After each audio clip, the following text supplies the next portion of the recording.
Morning भाई सभी को। कैसे हैं आप सब लोग? बैठ जाएं सभी। हाँ जी, नहीं आप ले, थैंक यू। इकोनॉमी की रिवीजन हो गई आपकी क्लासेस हैं? इकोनॉमी की होगी? आवाज गूंज रही है, थोड़ी ठीक कर दीजिए आवाज को। थोड़ी कम कर दो तो। इकोनॉमी की तो होगी ना, विजय सर ने कराई होगी। बोला होगा कि स्कीम्स आप लोग कर लेना, बोला था सर ने। कल करवाऊंगा ये बोला था। अच्छा, तो स्कीम्स तो आप लोगों मैं करवाऊंगा, विजय सर नहीं करवाएंगे हैं? अच्छा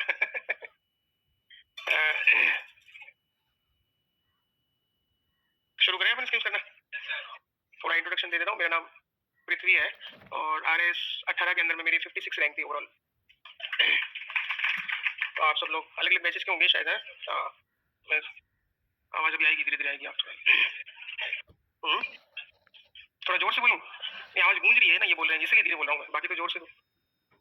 स्पष्ट सुनाई नहीं दे रहा पर ये आवाज का करो कुछ यार थोड़ा। हाँ, जो भी है अलग अलग बैठे, थोड़े थोड़े आगे आ जाओ यार, आगे आ जाओ।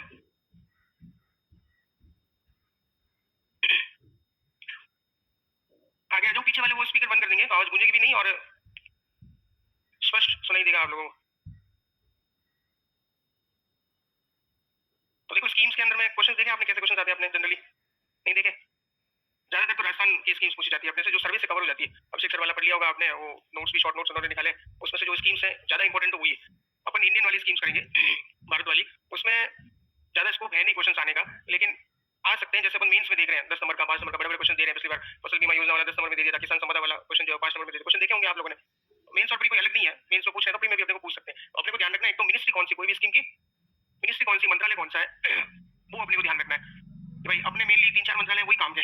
एक तो भारत सरकार का मंत्रालय कृषि एवं किसान कल्याण मंत्रालय, agriculture and farmers welfare ministry. तो कृषि और कृषि से संबंधित जो भी योजना है वो अपने लिए इंपॉर्टेंट है। एग्रीकल्चर और उसके अलाइड सेक्टर्स, अलाइड्स में क्या क्या हो गए? पशुपालन हो गया, मत्स्य पालन हो गया, वानिकी हो गई, मोती पालन हो गया, बागवानी वगैरह होगी। तो इन सबसे जो भी रिलेटेड स्कीम्स है, मेन तो एग्रीकल्चर वाली और कुछ कुछ एक एक दो स्कीम्स इन सब अलाइड सेक्टर्स में भी पूछे जाने की संभावना है, तो वो इंपॉर्टेंट है अपने लिए। तो प्रीलिम्स के लिए अपने को केवल सिर्फ ऊपर ऊपर से पता होना चाहिए, अपने को लिखना नहीं है कुछ भी, अपने को केवल स्टेटमेंट आइडेंटिफाई करना है। और आरएस का यहाँ पे यहाँ वाले टेस्ट दे रहे होंगे आप लोग, तो यहाँ वाले टेस्ट में तो क्या होता है कि 4 स्टेटमेंट देते हैं ABCD और फिर ऑप्शन 1 2 3 4 में पूछते हैं ये A B सही है। वहां पे ऐसा नहीं होगा, वहां पे पिछले पेपर्स का एक्सपीरियंस ये कहता है कि 4 स्टेटमेंट देंगे 1 2 3 4, उसमें से पूछेंगे गलत कौन सा, उसी में से पूछ लेंगे सही कौन सा। मतलब ऐसा नहीं बोलेंगे कि भाई 2 सही है या इस टाइप का नहीं, अभी तक तो नहीं पूछ रहे हैं। फिर आरबीआई ईगो भी ले ले कि तुमने हमको समझ के रखा है, तो अलग बात है कि ज्यादा ही मजाक उड़ा रहे हो हम लोगों का आजकल। जैसे मेंस में उन्होंने किया है, कट ऑफ कितनी गई? तो इतनी कम कभी नहीं गई कट ऑफ, 262 परसेंटेज कितने होते हैं? लगभग 33%। तो स्कूलों में पास होने के लिए भी 36% चाहिए होते हैं। तो आरबीआई कह रही है कि अब तुम जो है वो अपना ईगो भी ले लिया उन्होंने, तो फिर स्टिक मार्किंग कर ली उन्होंने। तो ये है, तो अपने मंत्रालय कृषि और कृषि से संबंधित जो क्षेत्र है कृषि से संबंधित क्षेत्र है उसके अंदर में जो भी इंपॉर्टेंट स्कीम्स है वो अपने को देखनी। दूसरा उद्योगों से संबंधित, उद्योग वाला चैप्टर है अपने, इंडस्ट्री से संबंधित जो भी स्कीम्स है अपने को, ये startup India, stand up India वगैरह, ये ऐसी छोटी छोटी स्कीम्स है। थोड़ा थोड़ा इंट्रोडक्शन ऊपर ऊपर से होना चाहिए, ताकि अगर मिनिस्ट्री आ जाए उससे रिलेटेड कोई स्टेटमेंट आ जाए। जनरली क्या आएगा, जनरली कोई ऐसी स्कीम दे रखी होगी जिसके नाम से पता नहीं चलेगा कि ये किससे जो रिलेटेड है। जैसे कि योजना चलती PM प्रणाम योजना, तो नाम से पता नहीं चलता है कि भाई ये कौन से सेक्टर से रिलेटेड है। तो वो अभी पढ़ेंगे अपन की फर्टिलाइजर से संबंधित है, तो बस फिर वो PM प्रणाम में कुछ भी दे देगा कि वृद्धजनों के लिए पेंशन की योजना है। अपने को लगेगा हाँ प्रणाम कर रहे हैं वृद्धजनों को, तो क्या पता पेंशन से संबंधित योजना हो जाए। तो तुक्के नहीं लगाना इसके अंदर में, तो सीधी सी बात है, थोड़ा कॉमन सेंस लगाना है, ठीक है?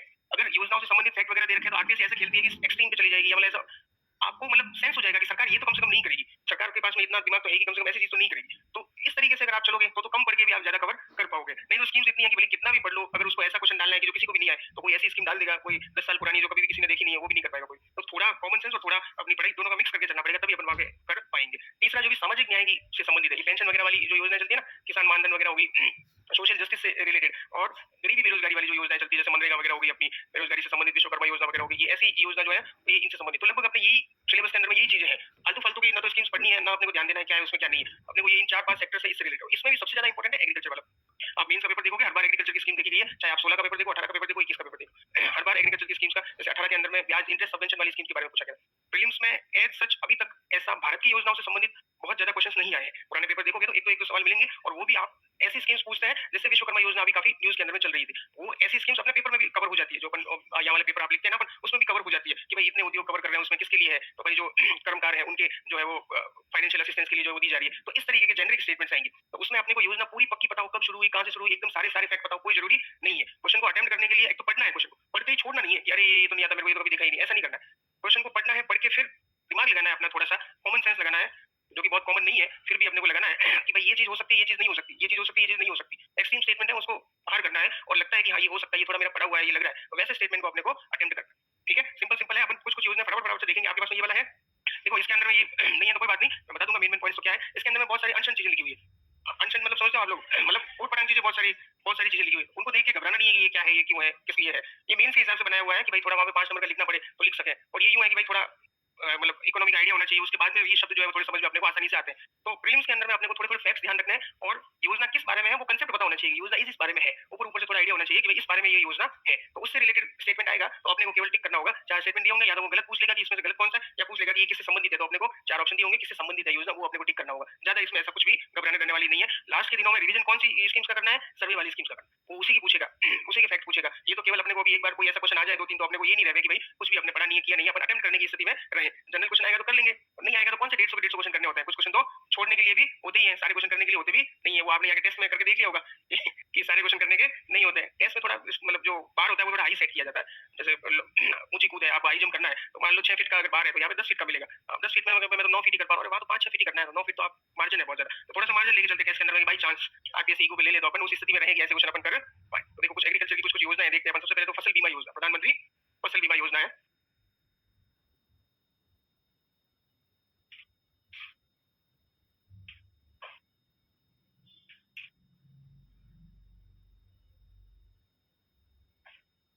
ज्यादातर एग्रीकल्चर की जो भी योजना मिलेगी आपको मिनिस्ट्री वही मिलेगी, कृषि एवं किसान कल्याण मंत्रालय। मंत्रालय का क्या नाम है? एग्रीकल्चर एंड फार्मर्स वेलफेयर, कृषि एवं किसान कल्याण मंत्रालय। नाम याद रखना है अपने को। इसके भी वेरिएंट बना के दे सकते हैं, कृषि एवं उर्वरक मंत्रालय, ऐसा कोई मंत्रालय नहीं है कृषि एवं उर्वरक। ठीक है? कृषि एवं पशुपालन मंत्रालय, ऐसा कोई मंत्रालय नहीं है। तो आरबीआई से खेल सकती है अपने को, कृषि एवं किसान कल्याण मंत्रालय देखना है। भारत सरकार की योजना है ये। देखो योजनाएं दो टाइप की होती है मेनली। तो एक तो होती है सेंट्रल सेक्टर स्कीम, केंद्रीय क्षेत्र की योजना। ठीक है? उसके अंदर में क्या होता है? योजना जो है वो सरकार, केंद्र सरकार ही जो डिजाइन करती है, और सारा का सारा पैसा फाइनेंस वित्त पोषण है वो 100% जो केंद्र सरकार करती है।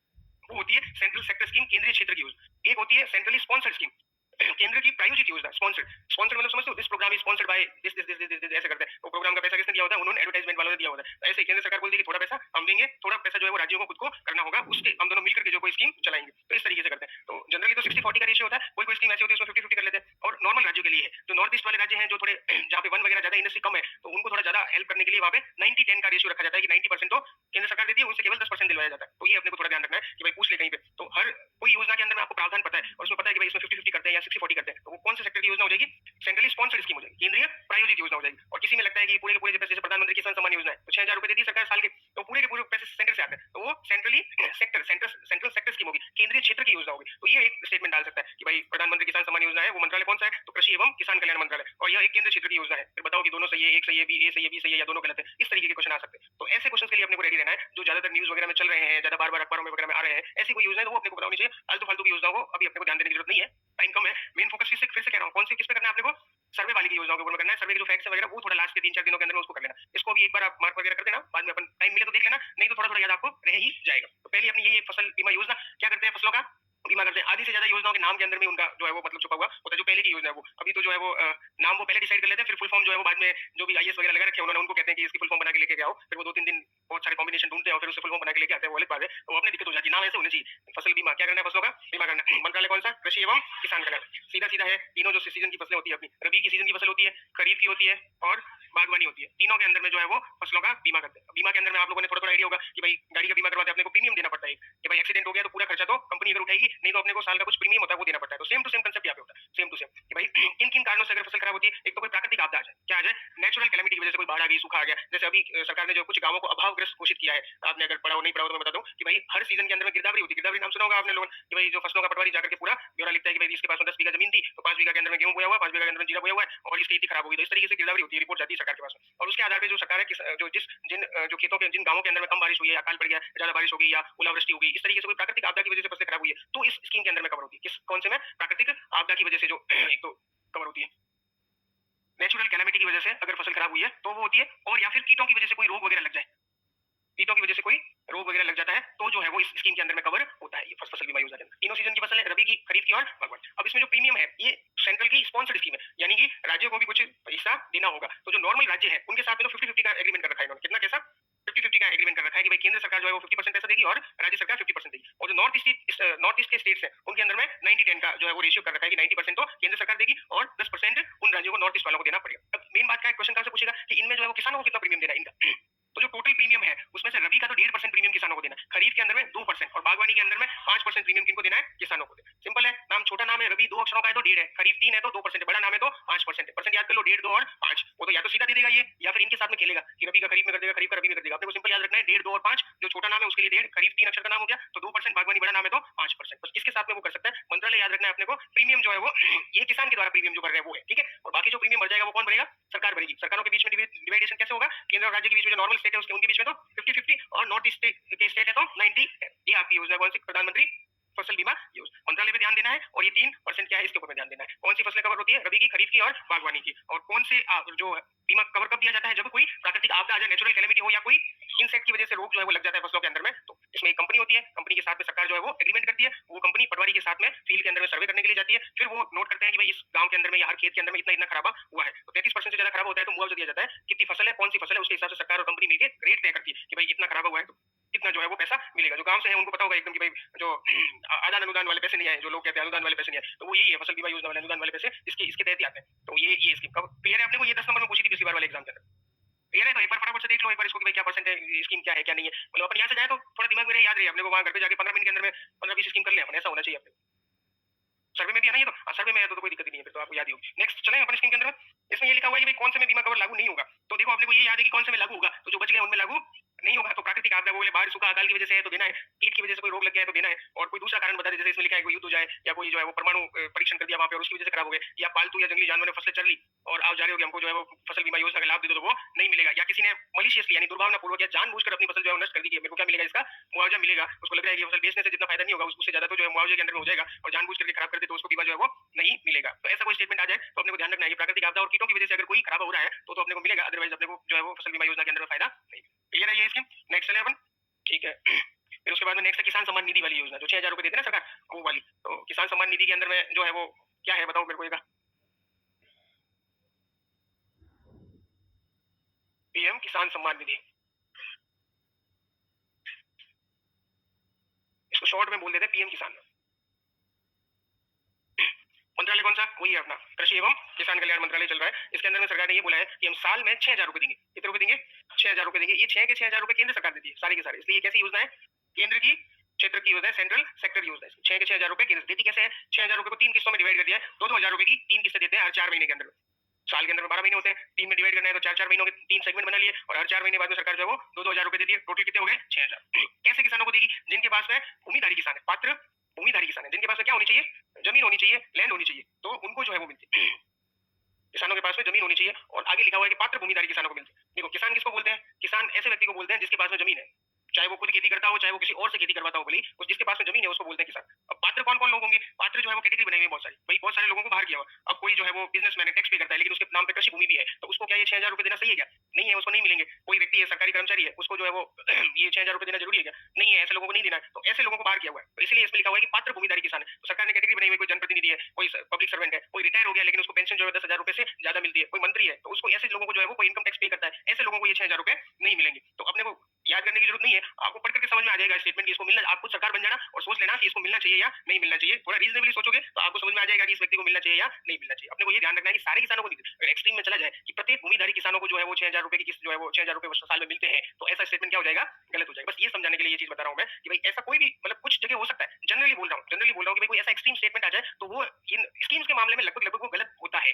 कोई किसी मामले के अंदर में सही भी हो सकता है, आप कल को ले आओ सर ये रहा ये स्कीम में, इसमें तो ये एक्सट्रीम बोल रहा है तो भी सही है। मैं जनरली बोल रहा हूँ कि ऐसा एक्सट्रीम स्टेटमेंट जनरली जो है वो गलत होगा। तो इसमें ये नहीं है कि सारे किसानों को 6,000 रुपए दे रहे हैं, ठीक बात है। अपने को जो पात्र है भूमिधारी किसान, और पात्र कैसे पता चलेगा, बस कुछ कुछ लोगों को बाहर कर देना है अपने को, जिनको जिस स्कीम का ये फायदा नहीं मिलेगा। अब ये सारे पैसे तो देती है केंद्र सरकार, सेंट्रल सेक्टर की योजना। राजस्थान ने बोला कि हम इसको थोड़ा एडिशनल जो है वो बेनिफिट देंगे, तो राज्य सरकार ने बोला कि हम 2,000 रुपए इसके अंदर में और ऐड कर देंगे, और इन्होंने इसका नाम रख दिया मुख्यमंत्री किसान सम्मान निधि योजना। ठीक है, तो 2,000 कर दिया, तो राजस्थान वाले किसानों को टोटल कितने मिलते हैं, 8,000 रुपए साल के मिलते हैं। इन्होंने इसको 2,000 की किस्तों को 1,000, 500 के अंदर में जो ये 3 किस्तें मिलती है ना, ये 3 किस्तों में 2-2 हज़ार मिलते हैं, तो इन्होंने इसमें ऐड कर दिया 2,000 प्लस 1,000, तो पहली किस्त होगी 3,000 की और बाकी दोनों किस्तें 2,500 की जो है मिलेगी, तो टोटल कितने हो गए 8,000। तो राजस्थान के किसानों को 8,000 रुपए मिलते हैं, जिसमें से 6,000 रुपए तो कौन दे रहा है, सेंट्रल गवर्नमेंट दे रही है और ये 2,000 रुपए जो है वो राज्य सरकार दे रही है। तो कोई भी सेंट्रल सेक्टर की स्कीम होती है वो राज्य उसको अपने हिसाब से मॉडिफाई कर सकता है, उसके पास ऑप्शन होता है कि भाई हम जो थोड़ा बढ़ा करके बेनिफिट देना चाहते हैं, तो इसको दे दिया मुख्यमंत्री किसान सम्मान निधि योजना, पैसे हो गए अपने 8,000 रुपए, लाभार्थी हो गए वही हो गए। बाकी सब फालतू चीजें लिखी हुई है इसमें, ये जो है वो ये चैटबॉट है, ये है वो है, इसमें कोई इतना अपने को ध्यान रखने की जरूरत नहीं है। और किस लिए देते हैं, किसानों को आर्थिक वित्तीय सहायता उपलब्ध कराने के लिए दिया, और किस लिए देंगे, तो ये ऐसे वाले जो उद्देश्य वाले स्टेटमेंट तो बताने की जरूरत है नहीं अपने को, वो तो अपन ठीक कर ही लेंगे। ये बीमा किस लिए देते हैं कि भाई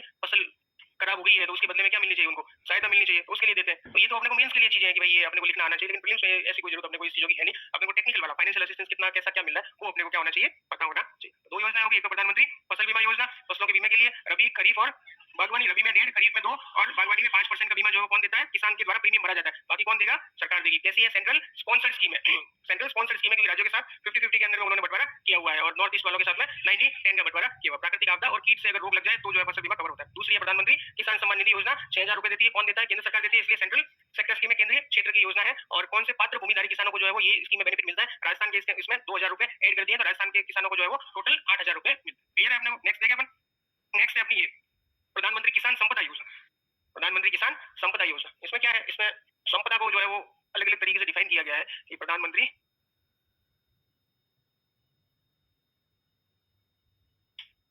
अब ये ऐसे नाम से पता नहीं चलता कि भाई संपदा क्या है या क्या नहीं, तो कुल एक्चुअल में करना क्या है, जो भी अपना कृषि के उत्पाद है उनकी फूड प्रोसेसिंग करके उनका मूल्य वर्धन करना है। ठीक है, तो मंत्रालय इसमें कौन सा आ जाएगा अपना, फूड प्रोसेसिंग एंड इंडस्ट्रीज मंत्रालय। भारत सरकार का एक मंत्रालय है, खाद्य प्रसंस्करण उद्योग मंत्रालय। क्या नाम है, खाद्य प्रसंस्करण उद्योग मंत्रालय, food processing industries, ministry of food processing industries, वो इसको चलाता है। करता क्या है, कोई फाइनेंशियल असिस्टेंस वगैरह कुछ नहीं है इसके अंदर में। सेंट्रल सेक्टर की स्कीम है, अम्ब्रेला स्कीम है। अम्ब्रेला स्कीम का मतलब समझते हैं आप लोग कि बहुत सारे कंपोनेंट को जो है वो एक बड़ी योजना बना दी और बहुत सारे कंपोनेंट अलग अलग चीजों को जो है उसके अंदर में फिट करने की कोशिश की जाती है, तो उसको बोल देते हैं अपन अम्ब्रेला स्कीम। तो क्या क्या चीजें करनी है, नॉर्मल नॉर्मल चीजें करनी है कि भाई हमारा किसान जो है वो फूड प्रोसेसिंग नहीं कर पाता है और हमारे यहाँ पे जो सप्लाई चेन है, सप्लाई चेन मैनेजमेंट अच्छा नहीं है, कि भाई सड़कें खराब है, कोल्ड स्टोरेज जो है वो नहीं है, कोई ऐसी खराब होने वाली फसलें हैं तो कोल्ड स्टोरेज के अंदर में अगर ज्यादा टाइम तक अपन स्टोर कर सकते हैं लेकिन वो खराब हो जाती है, तो वो सारा इंफ्रास्ट्रक्चर है वो इस स्कीम के अंदर में अपने को अवेलेबल करवाना है। तो इसके अंदर यही लिखा हुआ है कि भाई एक तो अपने को क्या करना है, इंफ्रास्ट्रक्चर मिनिस्ट्री याद रखनी है, एक तो मिनिस्ट्री याद रखनी है खाद्य प्रसंस्करण उद्योग मंत्रालय, ये है। करते क्या है, एक तो इंफ्रास्ट्रक्चर, एग्रीकल्चर के अंदर में इंफ्रास्ट्रक्चर डेवलप करना है और सप्लाई चेन मैनेजमेंट को बढ़िया बनाना है। ठीक है ना, ये दो चीज। इसके लिए कुछ भी कर सकते हैं, इसके लिए एक बोलते हैं इसको एग्रो प्रोसेसिंग क्लस्टर बनाते हैं। जैसे food park, mega food park के बारे में पढ़ा होगा, मेगा फूड पार्क तो बंद कर दिया अभी सरकार ने, लेकिन अब बोला है कि एग्रो प्रोसेसिंग क्लस्टर बनाएंगे। क्लस्टर का मतलब क्या होता है, वही सारी सुविधाएं एक जगह पे अवेलेबल हो जाएगी आपको, और बेसिक बेसिक एमिनिटीज। एक तो बेसिक एमिनिटीज होती है एक थोड़ी ठीक ठाक वाली, बेसिक एमिनिटीज के अंदर में रोड अच्छी होनी चाहिए, पानी वगैरह होना चाहिए, और हाईफाई के अंदर में ये हो गया कि भाई 24 घंटे वहाँ पे बिजली मिले, लेबर जो है स्किल हो, ऐसे टेक्नोलॉजी वाली चीजें वहाँ पे अवेलेबल हो ताकि इंडस्ट्रीज को क्या रहे, आसानी से अपना फूड प्रोसेसिंग करना है, एक्सपोर्ट करना है वगैरह, उसके अंदर में मदद मिले। तो संपदा का मतलब यही है कि फूड जो फूड है उसको अपने को क्या बनाना है, अच्छा बनाना है, प्रोसेस करके संपदा। एक तो भाई आप डायरेक्ट गेहूं बेचोगे, गेहूं उगा करके गेहूं बेचोगे तो उसमें जितना मार्जिन होगा उससे ज्यादा मार्जिन उसको पीस करके आटा बना करके कर दोगे, पैकेजिंग कर दोगे तो उससे ज्यादा मार्जिन होगा, और उससे भी ज्यादा मार्जिन होगा कि उसकी ब्रेड बना दोगे, ब्रेड बना करके बेचोगे तो उससे भी ज्यादा मार्जिन मिले। तो सरकार ये चाहती है कि जो किसान है वो रॉ मटेरियल नहीं बेचे, प्रोसेस करके बेचे। प्रोसेस करके बेचेगा तो मार्जिन होगा ना प्रॉफिट का, वो ज्यादा होगा। और ज्यादा मेहनत किसमें लगती है, मेहनत तो उगाने में लगती है ना भाई, गेहूं वगैरह उगाने में ज्यादा मेहनत लगती है, पीसने में उससे कम लगती है, और ब्रेड बनाने की तो क्या है, एक बार आपने सेटअप कर दिया उसके बाद में तो कोई ज्यादा मेहनत है नहीं, तो कम जो ज्यादा मेहनत तो किसान कर रहा है लेकिन फूड प्रोसेसिंग नहीं कर पा रहा है, तो उसके लिए जो है वो ये है। और सप्लाई चेन मैनेजमेंट वही टमाटर वगैरह उगा दिए, आलू वगैरह ओनियन वगैरह उगा दिए, लेकिन कोल्ड स्टोरेज अपने पास में है नहीं, तो उसकी वजह से क्या हो जा रहा है, खराब हो जा रहा है। तो सप्लाई चेन मैनेजमेंट को अच्छा बनाना है। ये दो इसके जो है वो मेन कंपोनेंट है और अपने को मिनिस्ट्री याद रखनी है। इसमें से सवाल पूछेगा तो क्या पूछेगा, वो लिख देगा कि प्रधानमंत्री किसान सम्पदा योजना कृषि एवं किसान कल्याण मंत्रालय से जो है, वो तो नहीं है, किससे है, नाम से पता नहीं चलता ना, संपदा किसान किसान देखते हैं तो अपने को दिमाग में आता है कि कौन सी मिनिस्ट्री होगी, एग्रीकल्चर वाली हो जाएगी, तो वो नहीं है। कौन सी है, खाद्य प्रसंस्करण। करते क्या है, वही इंफ्रास्ट्रक्चर तैयार करना है और सप्लाई चेन मैनेजमेंट को अच्छा अच्छा मेंस के अंदर में और चीजें इसके अंदर में लिखवाने के लिए। लेकिन अभी अपने को इन दोनों के आसपास कोई भी स्टेटमेंट आ जाएगा तो अपन कर देंगे ना कि एग्रो प्रोसेसिंग क्लस्टर बनाना है। क्लस्टर बना के क्या करना है, क्लस्टर में क्या होगा, इंफ्रास्ट्रक्चर ही तो होगा कि भाई कोल्ड स्टोरेज की एकीकृत चेन बनानी है, तो क्या है वो सप्लाई चेन को ही तो बढ़िया बना रहे हैं। तो इसके आसपास स्टेटमेंट आ जाएगा तो अपन थोड़ा सोच के उसको कर लेंगे। तो ये दो मैं केवल की पॉइंट्स बता रहा हूँ, अभी अपन डेप्थ में जाएंगे तो एक योजना करने के अंदर में आपको ज्यादा टाइम लग जाएगा, वो पर्पस नहीं। अपना पर्पस क्या होना चाहिए, अभी थोड़ी ज्यादा स्कीम कवर हो जाए, एक स्कीम के अंदर में ज्यादा अंदर चले जाएंगे तो टाइम ज्यादा कंज्यूम हो जाएगा, और इतना आरटीसी डीप के अंदर पूछती भी नहीं है। वो किसान संपदा पूछेगी या तो मंत्रालय पूछ लेगी, या केवल इसका उद्देश्य क्या है, उद्देश्य में लिख देगी कि भाई 6,000 रुपए जो है वो दिए जाते हैं, या किसानों को जो है बीमा किया जाता है, या फिर लिख देगी कृषि से संबंधित अवसंरचना बनानी है, तो क्या सही होगा उसमें, कृषि से संबंधित इंफ्रास्ट्रक्चर जो तैयार करना, अवसंरचना। बस नाम से अपने को रिलेट करना आना चाहिए। इसके अंदर में ऐसी कोई जो है वो फाइनेंशियल असिस्टेंस ऐसा सच कोई नहीं है। फाइनेंशियल असिस्टेंस है लेकिन जो कोई परियोजना वगैरह लेके आता है उनके लिए है, मतलब जो ये कंपनी होती है कोई निवेश वगैरह करना चाहता है उनके लिए, ऐसा किसानों के लिए डायरेक्ट बेनिफिट अगर किसी को देना हो तो ऐसा कोई ऐसा प्रोविजन नहीं है। तो अपने को केवल अवधारणा क्या है, मिनिस्ट्री कौन सी, वही अपने को याद है। क्लियर है अपने को ये योजना। ठीक है, आगे चले नेक्स्ट अपन। नेक्स्ट है अपनी प्रधानमंत्री कृषि सिंचाई योजना। सिंचाई योजना के अंदर में क्या होगा, नॉर्मल है, सिंचाई से संबंधित जो भी है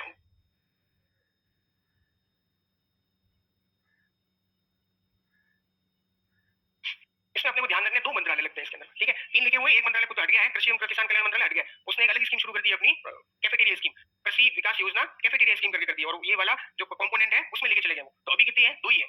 एक तो अपना जल वाला जल शक्ति मंत्रालय और एक अपना ग्रामीण विकास रूरल डेवलपमेंट वाला मंत्रालय। तो इसके अंदर में 2 कुछ ऐसी योजना होती है जिसमें 2 या 2 से अधिक मंत्रालय भी हो सकते हैं। तो ये वाली वो स्कीम है कृषि सिंचाई योजना। नाम से लगता है कि किसान वाली वो भी होगी, लेकिन वो अब हट गई है। अब केवल 2 मंत्रालय है, पानी चाहिए होगा तो पानी वाला मंत्रालय होगा, और खेती कहाँ पे होती है? गांवों में होती है, तो ग्रामीण विकास मंत्रालय हो गया। तो ये 2 मंत्रालय होंगे, ठीक है। बस प्योर एंड प्योर अवधारणा वाली स्कीम है। अवधारणा में क्या है कि भाई जो भी कृषि की सिंचाई की जो तकनीक है वो जो है पहुंचानी है। कौन कौन सी तकनीक है? बूंद बूंद है, सिंचाई फव्वारा वाली पद्धति है, और इनको बड़े बड़े नाम दे दिए उन्होंने कि त्वरित जल विकास जो है वो प्रबंधन करना है, watershed manage integrated watershed management programme चलाना है। एक बार अपन नाम पढ़ लेते हैं, नाम पढ़ के अपने को यानी कि अपने को नाम पहचानना आना चाहिए वहां, ठीक है ना। अपने को याद नहीं करना, अपने को नाम पहचानना आना चाहिए। एक तो त्वरित सिंचाई लाभ कार्यक्रम accelerated irrigation benefit programme, accelerated irrigation benefit programme. दूसरा है आपका on farm water management,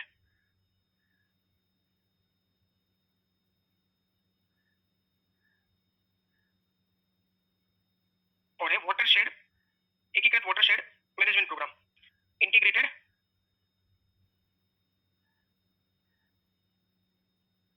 water shade management programme.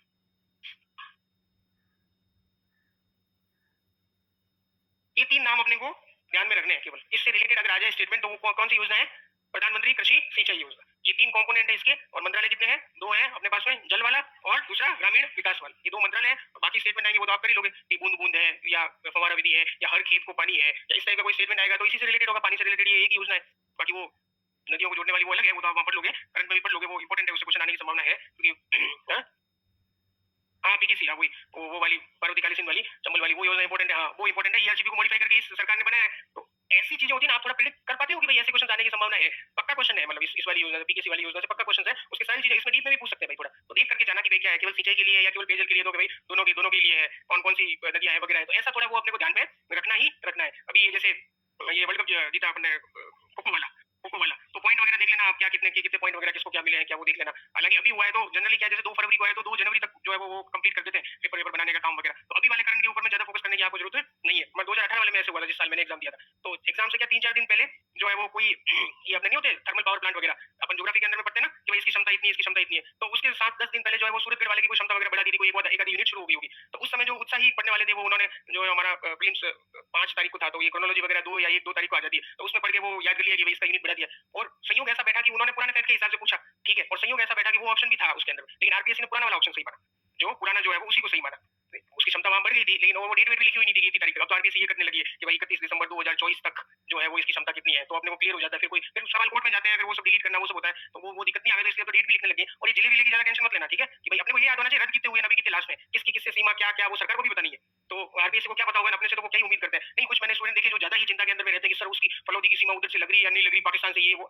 सरकार को भी पता नहीं है कि लगानी है कि नहीं लगानी पाकिस्तान से सीमा, तो आरपीएससी को क्या पता होगा, अपने से वो क्या उम्मीद करते हैं कि ज्यादा लोग बोल रहे हैं लगा दे तो लगा देते हैं, और ज्यादा लोग बोल रहे हैं नहीं लगती है तो फिर नहीं लगाया। ऐसा तो ज्यादा फालतू टेंशन लेने की जरूरत नहीं है। ज्योग्राफी बिल्कुल भी नहीं, इसके बाद में ज्योग्राफी की ना आप रिवीजन वो अटेम्प्ट सही से करना, विजय सर बहुत अच्छे से पूरा एकदम कवर करा देंगे। आप जितना खुद बैठ के नहीं कर पाओगे उससे कम टाइम के अंदर में वो पूरा करवा देंगे। और ऑब्जेक्टिव के लिए ये स्कीम सही है, मुझे ये स्कीम ज्यादा सही लगती है, क्योंकि ऑब्जेक्टिव के अंदर में आपका आंसर आपके सामने होता है। आपको केवल क्या करना है, आइडेंटिफाई करना, पहचानना है अपने को, ठीक है। तो पहचानने के अंदर में आपने ऊपर ऊपर से देखा हुआ है तो थोड़ा आइडिया अपने को अंदर से लग जाता है कि आंसर अपना सही है। तो क्लियर है ना अपने को। तो ये योजना आएगी तो अपन कर देंगे। ये त्वरित सिंचाई लाभ कार्यक्रम on farm water management integrated water, हर एक के अंदर में वाटर तो आ ही रहा है, किसी में त्वरित सिंचाई कर रहे हैं, ऑन फॉर्म वाटर मतलब ऑन फॉर्म बड़ा सा खेत होगा वहां पे वाटर का मैनेजमेंट कर रहे हैं, और कोई वाटर शेड बना दिया उसका मैनेजमेंट प्रोग्राम कर रहे हैं, तो इस स्कीम के अंदर में आरपीएससी हालांकि शब्दों का इधर उधर करती नहीं है, वो यूपीएससी करती है कि भाई इन दोनों में से यहाँ से ऑन फॉर्म को इंटीग्रेटेड ऑन फॉर्म कर देगा, ऐसा वो लोग ऐसा करते हैं। अपने यहाँ पे इतना दिमाग वो लगाते नहीं है, वो केवल कोई भी किताब होती खोलते हैं, वो क्वेश्चन कैसे बनाते हैं आप लोगों को पता है? नहीं पता। वो लोग जैसे कोई भी किताब निकाली, फिर 2 जने बैठे होते हैं, फिर बचपन में अपन क्रिकेट नहीं खेलते कि भाई ऐसा पेज आया, कौन सा पेज आया कि भाई आया मेरा 53 तो 3 रन हो गए, तो ऐसे करके वो ऐसा पेज खोलते हैं, कौन सी आ गई, ये आ गई योजना, बस ये पूछ लो, ऐसे करते हो हैं। बिल्कुल ऐसे ही नहीं करते मैडम, ये तो मैंने थोड़ा आपने लिटरली ले लिया इस चीज को, बिल्कुल भी ऐसे नहीं करते हैं। तो थोड़ा तो वो भी मैं मजाक नहीं समझते आप लोग इसमें से भी वीडियो बना के डाल दोगे कि आरबीआई ऐसे नहीं भाई सही से बनाती है पेपर। मेरे शब्द वापस लेता हूँ। प्रिडिक्ट का मतलब ये है कि भाई प्रिडिक्ट तो कर ही सकते हैं, इवन मेंस के क्वेश्चन प्रिडिक्ट कर सकते हैं, मैं बता रहा हूँ। इवन मेंस तक के क्वेश्चन मैंने 2018 के अंदर पेपर लिखा, वर्ल्ड का पेपर आता है जैसे ना, वर्ल्ड लोग कम इंपोर्टेंस देते हैं, 75 में से लगभग 15 नंबर की वर्ल्ड आती है, और कम नंबर लगभग 15 से 20 नंबर की, कम पढ़ के इतने सारे नंबर आ रहे हैं यार, लोग छोटे चले रहे हैं, वर्ल्ड तो बहुत है, ये है वो है। हमने देखा 2016 में क्या पूछा, सेकंड वर्ल्ड वॉर, 2018 में क्या पूछेंगे, फर्स्ट वर्ल्ड वॉर। याद करके गया, फर्स्ट वर्ल्ड वॉर पूछा, पूरा छाप के आया, एकदम नंबर मस्त मिले मुझे। तो अरे एकदम प्रेडिक्ट कर सकते हो। एथिक्स के अंदर में सर नया-नया पोर्शन जोड़ा था उन्होंने एथिक्स वाला कि भाई पहले 20 नंबर की एथिक्स हुआ करती थी, फिर हमारे टाइम में उन्होंने मैथ्स हटा दी 18 में और एथिक्स को एज़ अ बड़ा पोर्शन वो 65-70 वाले पोर्शन के अंदर में जोड़ दिया उन्होंने। सर आई बिलीव सर ने पढ़ाई, उन्होंने कहा ये देखो नया जोड़ा है कि क्या बोलते हैं एथिक्स का प्रशासन के अंदर में क्या उपयोग है, ये पूछा तो ये पक्का-पक्का क्वेश्चन आएगा, लिखो मैं लिखवाता हूँ, याद करो, टेस्टों के अंदर में पूछा, ऐसा-ऐसा क्वेश्चन छपा हुआ था पेपर के अंदर में और वो फटाफट से लिख दिया। तो ऐसे क्वेश्चन सही होने चाहिए अपने, ऐसे क्वेश्चन के अंदर में आप 60-70% नंबर ला सकते हो। फिर जो क्वेश्चन नहीं आ रहे हैं ना, उसके अंदर में भले कम नंबर आवे तो भी कोई दिक्कत नहीं, क्योंकि वो यहाँ से कॉम्पेंसेट हो जाएगा। लाने कितने हैं? 33% ही तो लाने हैं तुमको यार, कोई ज्यादा तो लाने हैं नहीं। नेक्स्ट देखिए स्कीम कौन सी, सॉइल हेल्थ कार्ड। क्या होता है सॉइल हेल्थ कार्ड, देखा क्या किसी ने कोई गाँव के अंदर में मृदा स्वास्थ्य कार्ड?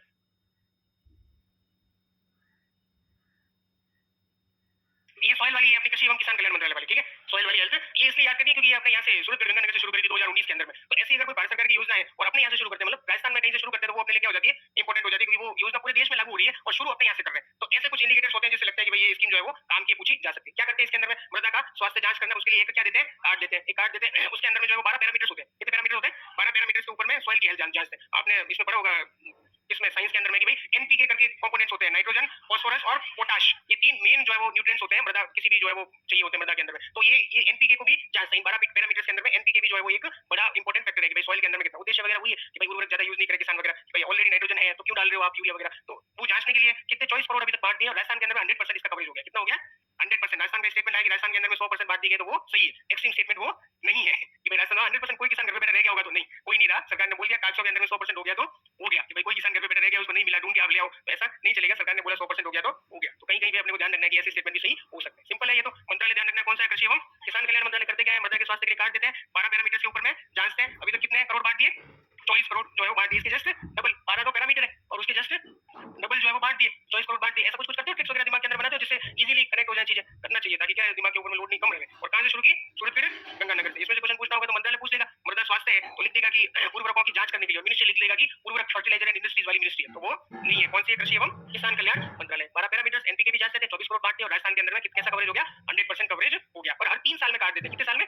3 साल में एक बार जो जाएंगे, क्या करते हैं, जमीन खड्डा खोदते हैं, मतलब ऐसे डायरेक्ट सैंपल नहीं लेते। जो एक्चुअल में जो पौधों को जो मृदा चाहिए होती है वो 5-7 फीट नीचे वाली जमीन जो होती है वो होती है। तो खड्डा खोदते हैं, खड्डा खोद करके फिर उसमें से जो थोड़ी सैंपल लेते हैं, सैंपल को भेजते हैं लैब के अंदर में, लैब बनी हुई है और वो लैब जो है वो इन 12 पैरामीटर्स के ऊपर में जांच करके देती है। फिर वो कार्ड पे लिख के देते हैं कि आपके मिट्टी के अंदर में ये चीज है। फिर नीचे रिकमेंडेशन होता है कि भाई ये आपके यहाँ पे जो मृदा के अंदर में ये जो इंग्रेडिएंट्स है वो ज्यादा है, ये कम है, तो ये वाला फर्टिलाइजर यूज करो। और इन फसलों के लिए जैसे कहीं पे ब्लैक सॉइल है तो बोलेंगे कि यहाँ पे आप कपास की जो खेती करना अच्छा रहेगा आपके लिए, इस तरीके से। कोई एलिवल सॉइल है तो वहाँ पे बोलेंगे कि गेहूं वगैरह आप अच्छे से उगेगा वहाँ पे, इस तरीके से वो बताते हैं, ऐसा कार्ड देते हैं। क्लियर है अपने को दिमाग के अंदर में योजना का कंसेप्ट क्लियर होना चाहिए। कुछ फैक्ट है कि 12 पैरामीटर से 24 करोड़ बांट दिया और राजस्थान के अंदर में 100% कवरेज हो गया और हर 3 साल के अंदर में कार्ड जो है वो अपने को देते हैं। मिनिस्ट्री कौन सी है? कृषि एवं किसान। क्लियर है अपने को? आगे चले नेक्स्ट।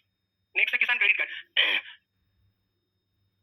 कुछ नहीं है, एक तरीके का क्रेडिट कार्ड है। किसान क्रेडिट कार्ड के अंदर में जैसे नॉर्मल क्रेडिट कार्ड नहीं होता, क्रेडिट कार्ड क्या मतलब होता है? किसानों को क्या देना है?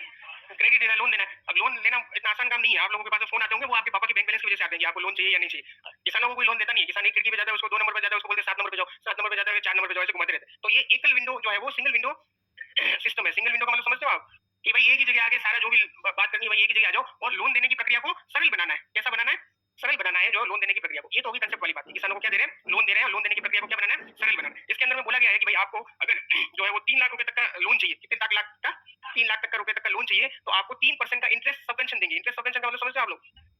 छूट है 3% की, ठीक है। मान लो अगर जो है वो 7% ब्याज लगता था तो 3% जो है वो सरकार देगी। किसान को कितना देना है? केवल 4% ही किसान को देना है। 3 लाख का लोन लेना है और अगर आपको 1,60,000 रुपए तक का लोन लेना है, कितना? 1,60,000 रुपए तक का लोन लेना है तो आपको कोई भी कोलेटरल देने की जरूरत नहीं है। 1.60 लाख रुपए तक का लोन है। कितना? कोलेटरल का मतलब समझते हैं आप लोग? लोन लेना होता है तो ऐसे कोई लोन नहीं देता है। या तो आप जमीन गिरवी रखो या कुछ कागज दो वगैरह, कुछ ना कुछ आपकी सैलरी स्लिप बताओ कि कहां से आप लोन की किस्तें भरोगे। तो 1,60,000 रुपए तक का लोन देना है तो कोई भी जमानत देने की जरूरत नहीं है, कोई भी प्रोसेसिंग फीस नहीं लगती, प्रक्रियागत शुल्क नहीं लगता है कि फॉर्म भरने के 500 रुपए ले लिए, ऐसा कुछ भी नहीं है। आप आओ, 1,60,000 रुपए तक का लोन चाहिए, बैंक आपको फ्री के अंदर में जो फॉर्म अवेलेबल करवाएगी। 1,60,000 रुपए तक के लोन के लिए आपको कोई भी नहीं पूछा जाएगा कि भाई आपकी हैसियत क्या है, आपका कोलेटरल क्या है। और अगर 3 लाख रुपए तक का लोन चाहिए तो 3% का इंटरेस्ट सब्वेंशन ब्याज अनुदान दिया जाएगा, छूट दी जाएगी। तो 3% कम कर दो, जो भी प्रचलित ब्याज दर है 7% मान लो, तो 3 कम कर दो तो कितना? 4% के अंदर में ब्याज किसानों को आसानी से मिल जाएगा। तो ये दो तो है वो फाइनेंशियल एस्पेक्ट है ये वाले। और कंसेप्ट वाला क्या एस्पेक्ट है कि भाई किसानों को क्या है, सिंगल विंडो के माध्यम से सरल तरीके से क्या उपलब्ध कराना है? लोन। मिनिस्ट्री कौन सी है?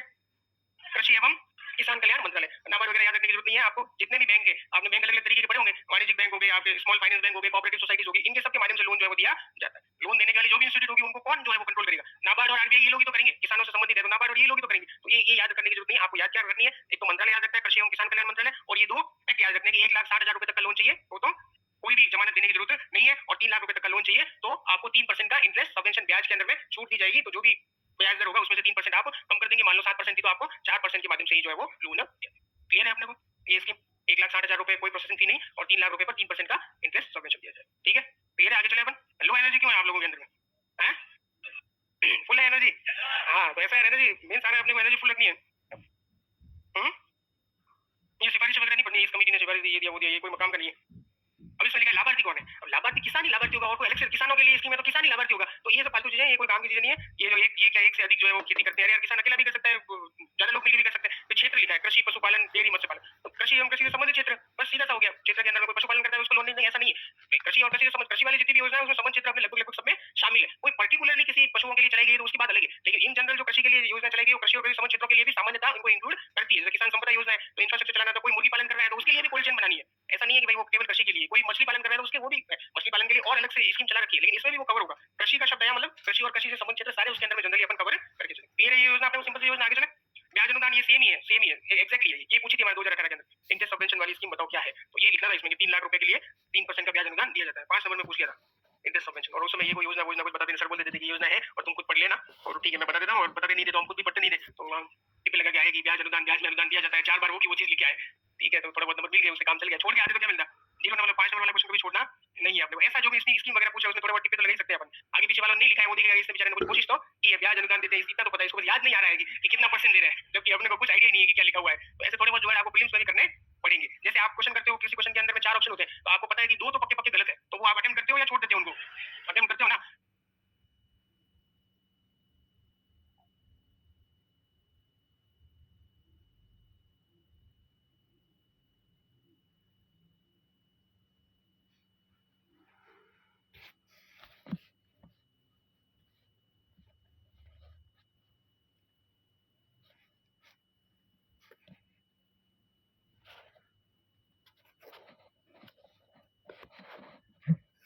तो ऐसा जो भी स्कीम वगैरह पूछा उसमें थोड़ा बहुत टिप तो लगा ही सकते हैं अपन। आगे पीछे वाला नहीं लिखा है वो दिखेगा, इससे बेचारे ने कुछ कोशिश तो कि ये ब्याज अनुदान देते हैं इतना तो पता है, इसको याद नहीं आ रहा है कि कितना परसेंट दे रहे हैं, जबकि अपने को कुछ आइडिया नहीं है कि क्या लिखा हुआ है। तो ऐसे थोड़े बहुत जो है आपको प्रीलिम्स में भी करने पड़ेंगे। जैसे आप क्वेश्चन करते हो, किसी क्वेश्चन के अंदर में 4 ऑप्शन होते हैं तो आपको पता है कि 2 तो पक्के पक्के गलत है, तो वो आप अटेम्प्ट करते हो या छोड़ देते हो उनको? अटेम्प्ट करते हो ना। क्यों? क्योंकि 4 ऑप्शन होते हैं तो हर ऑप्शन के सही होने की प्रोबेबिलिटी कितनी है? 25% वाला 1/4 है। ठीक है, और अपनी नेगेटिव कितना होता है, माइनस मार्किंग कितना होता है? 1/3 होता है माइनस 1/3। आपने मान लिया कि ए और सी तो नहीं है, पक्का आपको भरोसा है, इसमें कमी नहीं होनी चाहिए। बाद में आंसर सी निकल गया तो फिर गड़बड़ है, इसमें ऐसा नहीं होना चाहिए। ठीक है, आपको पक्का 100% पता चल गया कि ऑप्शन ए और सी तो नहीं ही है, कुछ भी हो जाए, भले क्वेश्चन डिलीट करना पड़े लेकिन ए और सी तो नहीं ही होगा, फिर आपके पास में बचते हैं बी और डी। अब ये क्वेश्चन अटेम्प्ट करना चाहिए मेरे हिसाब से। क्यों? क्योंकि इसके सही होने की जो प्रोबेबिलिटी है आपके 50% है। फिर ज्यादा सोचना नहीं, जो भी आप जिस भी भगवान को मानते हो उनका नाम लेकर के जिस भी ऑप्शन के ऊपर में पेन रुक जाए वो जो है वो टिक कर देना, कोई ज्यादा लोड लेना मत। क्यों? क्योंकि 50% प्रोबेबिलिटी है ना यार। आप मान लो ऐसे 12 सवाल ऐसे निकले 150 में, ठीक है, तो कितने सही होंगे? 6 सही होंगे और 6 गलत होंगे। 1/3 का क्या मतलब होता है कि अगर आपने एक सही किया है तो एक 3 जो गलत है उनको बराबर कर देगा। यही मतलब होता है ना कि एक 1/3 का मतलब कि भाई एक सही है तो 3 गलत किए तो वो उनको 0 नंबर हो जाएंगे। आपने 4 सवाल किए थे, एक सही हो गया और 3 गलत हो गए तो नंबर कितने आएंगे? 0 आ जाएंगे, वो कॉम्पनसेट हो जाएगा। तो 6 क्वेश्चन को कॉम्पनसेट करने के लिए कितने सवाल चाहिए होंगे? 2 चाहिए होंगे। 6 सही हुए तो कितने सही हुए? 4 सही हो गया आपके। और अगर आगे छोड़ देते तो कितने नंबर आते? 0 नंबर आते। 12 के 12 छोड़ देते। मैं तो कहता हूँ कोई मेरी तो किस्मत ही खराब है सर, कभी जो है वो बी करता हूँ तो डी आंसर निकलता है और डी करता हूँ तो बी आंसर। अरे कितने गलत होंगे यार? 4 मैं तो कहता हूँ एक भी सही हो रहा है 12 में से, तो 0 से तो बेहतर है ना। 0 से तो बेहतर ही है। और जो कट ऑफ आती है तो बहुत सारे लोग जो है वो पॉइंटों के अंदर में रह जाते हैं ऐसे जो लोग। तो आप लोग पुराने पेपर आप देखना एक बार, ऐसे क्वेश्चन आप लोगों ने एनालाइज किया नहीं किया मुझे पता नहीं कि भाई कितने क्वेश्चन इस तरीके के किए हैं और उसमें आपका क्या जो है वो एक्यूरेसी वगैरह रहती है। और सफिशिएंट नंबर ऑफ क्वेश्चन करके आना, ठीक है ना। ऐसा नहीं कि आप 60 क्वेश्चन करके आए और कह रहे हो मेरे तो 58 सही है, लेकिन सिलेक्शन तो फिर भी आपका नहीं हो रहा ना 58 सही है तो भी, क्योंकि कट ऑफ तो जो है वो 60 सवालों से लगभग ज्यादा ही जाएगी। 60 सवालों के नंबर तो बहुत कम बनेंगे यार, 80 नंबर बनते होंगे तो नहीं हो पाएगा 80 नंबरों से। तो मतलब डिपेंड करता है पेपर कैसा है, बिल्कुल डिपेंड करता है। कोई मैं नहीं कह रहा हूँ कि 120 जाएगी 110 जाएगी, कोई नहीं बता सकता कट ऑफ कितनी जाएगी। जो भी पहले से माहौल बना रहे हैं ना वो सब जो है वो माहौल ही बनाते हैं, उनका कोई और दूसरा काम है नहीं। तो कोई पहले से नहीं बता सकता। एग्जाम होगा, एग्जाम के बाद में जो है वो कैसा पेपर आया, लोगों से असेसमेंट करने के बाद में कट ऑफ का पता चले। और जिसका जो है वो सर्वे करते हैं ना, सर्वे एक तो हम 4 जनों ने बैठ के सर्वे कर लिया, तेरा पेपर कैसा हुआ, तेरा कैसा हुआ, और एक हजारों लोगों से पूछ करके भाई तुम्हारे कितने नंबर आए, तो कौन से सर्वे की एक्यूरेसी ज्यादा होगी? ज्यादा लोगों से करके किया है वो। उसके बाद में अपन पोल वगैरह डालते हैं, उसमें स्टूडेंट कितना जो है वो सही बताते हैं वो अलग बात है, लेकिन जनरली जो आइडिया लग जाता है कि इतनी हो जाएगी। और कट ऑफ के चक्करों में ज्यादा पढ़ना नहीं है अपने। अब लोगों पेपर दिया, पेपर तो हो गया, उनके पास चला गया, अब उसमें कुछ चेंज हो नहीं सकता। चिंता उसी के बारे में करनी है जो अपने कंट्रोल में है, उनके बारे में चिंता नहीं करनी जो चीजें अपने कंट्रोल में नहीं है। तो वहाँ वो चला गया, वो वहाँ चेक होकर आएगा, आरपीएससी बता देगी कितने नंबर आए। बस देख लेना एक बार कितने सही हुए कितने नहीं हुए, वो थोड़ा आइडिया लग जाए, फिर लोगों के बहुत सारे वीडियो आएंगे आप मार्केट के अंदर में आरएस की कट ऑफ, फिर ऐसे क्वेश्चन मार्क करके जानिए इस बार कितनी कट ऑफ जाने की संभावना। हम रात को 1 बजे बैठे रही क्या बता रहा है कि कितनी कट ऑफ जाएगी क्या जाएगी। कोई मतलब उनको कुछ पता नहीं है कितनी कट ऑफ, किसी को भी नहीं पता कि कट ऑफ, सच बात तो ये है, किसी को भी नहीं पता। हाँ, जनरल पेपर के स्टैंडर्ड के हिसाब से थोड़ा बहुत आइडिया लगाया जा सकता है कि इतनी कट ऑफ जाने की संभावना है, तो वो थोड़ा बहुत अपने को आइडिया रहना चाहिए। बाकी फिर तुरंत लग जाना, 2-4 दिन तक गया, मेंस की तैयारी के अंदर में तुरंत लगना ही है अपने को, क्योंकि आरपीएससी जिस हिसाब से अब जो है वो वैकेंसी निकाल रही है, तो अपन ये भले हो रहा हो या नहीं हो रहा हो, अगली वैकेंसी का इंतजार नहीं कर सकते। इस बार का मेंस का रिजल्ट आया, कुछ बच्चे आए कि सर हमारा हुआ नहीं, ये हमने तो अच्छी तैयारी की थी, तो मैंने कहा दुखी होने का टाइम नहीं है। 5 महीने के बाद में मेंस है वापस, प्री नहीं, 5 महीने के बाद वापस मेंस लिखना है तेरे को, तो क्या बात तो सही है, 5 महीने के बाद वापस मेंस लिखना है, तो यूं घूम क्यों रहा है फटाफट प्री की तैयारी कर, तो क्या कर रहा था प्री की, तो वापस मेंस लिखना है। ऐसा आरपीएससी के इतिहास में मुझे नहीं लगता कभी हुआ होगा कि एक मेंस का रिजल्ट जो आया और दूसरा मेंस की डेट जो सामने, कोई पेपर दोबारा हो गया वो तो बात अलग है, पहले ऐसा हुआ होता था कि पेपर दोबारा होते थे, लेकिन अब ऐसा सिचुएशन कम है, ऐसी सिचुएशन होने की, और डेट वाला पंगा भी नहीं है कि आगे जाएगा नहीं जाएगा। हमारे टाइम में तो वो भी था कि भाई 2018 के अंदर में मेंस जो है वो आगे 2 बार आगे किस-किसका दिया था उन्होंने, तो वो भी नहीं है, उन्होंने पहले से बता दिया इस तारीख को होगा तो होगा। तो अब सारी चीजें निश्चित है, निश्चित होती है तो तैयारी करने में मजा आता है, टारगेट होता है। नेक्स्ट लेना है अपन एक स्कीम, नेक्स्ट स्कीम है अपनी ऑपरेशन ग्रीन्स। ये तो बहुत ही सिंपल स्कीम है, मंत्रालय ध्यान रखना, फूड प्रोसेसिंग वाला मंत्रालय अपना, कौन सा? फूड प्रोसेसिंग वाला मंत्रालय, जो प्रधानमंत्री जो किसान संपदा योजना है ना, पहले ये उसी का कंपोनेंट हुआ करता था, पहले ये उसी का कंपोनेंट हुआ करता था, प्रधानमंत्री किसान संपदा योजना, जिसमें अपन ने बताया ना कि इंफ्रास्ट्रक्चर डेवलप करना है और सप्लाई चेन मैनेजमेंट करना है, जो एकीकृत मूल्य श्रृंखला जो बनानी है, उसका कंपोनेंट हुआ करता था, बाद में इसको अलग कर दिया। इसके अंदर में वही जो अपनी टॉप फसलें हैं, पहले तो बोला टोमेटो, ओनियन, पोटैटो, आलू, प्याज, टमाटर के भाव ऊपर नीचे हो जाते हैं ना, कभी-कभी तो जो है वो आलू, कभी-कभी तो जो प्याज है वो 100 रुपए किलो तक पहुंच जाता है, और कभी-कभी टमाटर जो है वो कोई 5 रुपए किलो में भी नहीं लेना होता है, जो ट्रकें खाली करनी पड़ती है, ऐसा नहीं हो गया। इसके लिए उन्होंने चलाया ऑपरेशन ग्रीन्स। क्या करना पड़ेगा? वेयर हाउस बनाना है, कोल्ड चेन वगैरह बनानी है, ताकि और कोई जमाखोरी कालाबाजारी करे तो उसको नहीं होने देना, ताकि क्या हो, एक बराबर सप्लाई जो है हमेशा बनी रहे। किसी साल प्रोडक्शन कम हुआ तो हमारी कोल्ड चेन वगैरह के अंदर में जो स्टॉक है वो बाहर आ जाए, किसी साल ज्यादा सप्लाई हो, ज्यादा प्रोडक्शन हो गया तो उसको हम स्टोर कर सके, ताकि आगे आने वाले सालों के अंदर में निरंतर सप्लाई बनी रहे। इससे क्या होता है, दोनों को फायदा होता है, किसान को भी फायदा होता है और कस्टमर कंज्यूमर को भी फायदा होता है। बिचौलियों को नुकसान हो जाता है, क्योंकि वो जमाखोरी करे, कालाबाजारी करे, किसान के पास में ज्यादा प्रोडक्शन हुआ है तो उसका दाम एकदम से गिर नहीं जाएगी, और कंज्यूमर को ये फायदा रहता है कि किसी साल कम प्रोडक्शन हुआ है तो भी दाम जो एकदम से ज्यादा न हो जाए, तो दोनों को फायदा होता है। तो पहले तो था टॉप फसलों के लिए, किसके लिए? टॉप के लिए, टोमेटो, ओनियन, पोटैटो, टमाटर, प्याज और आलू के लिए था। फिर इनको इसको दायरा बढ़ा दिया, टॉप से कर दिया टोटल।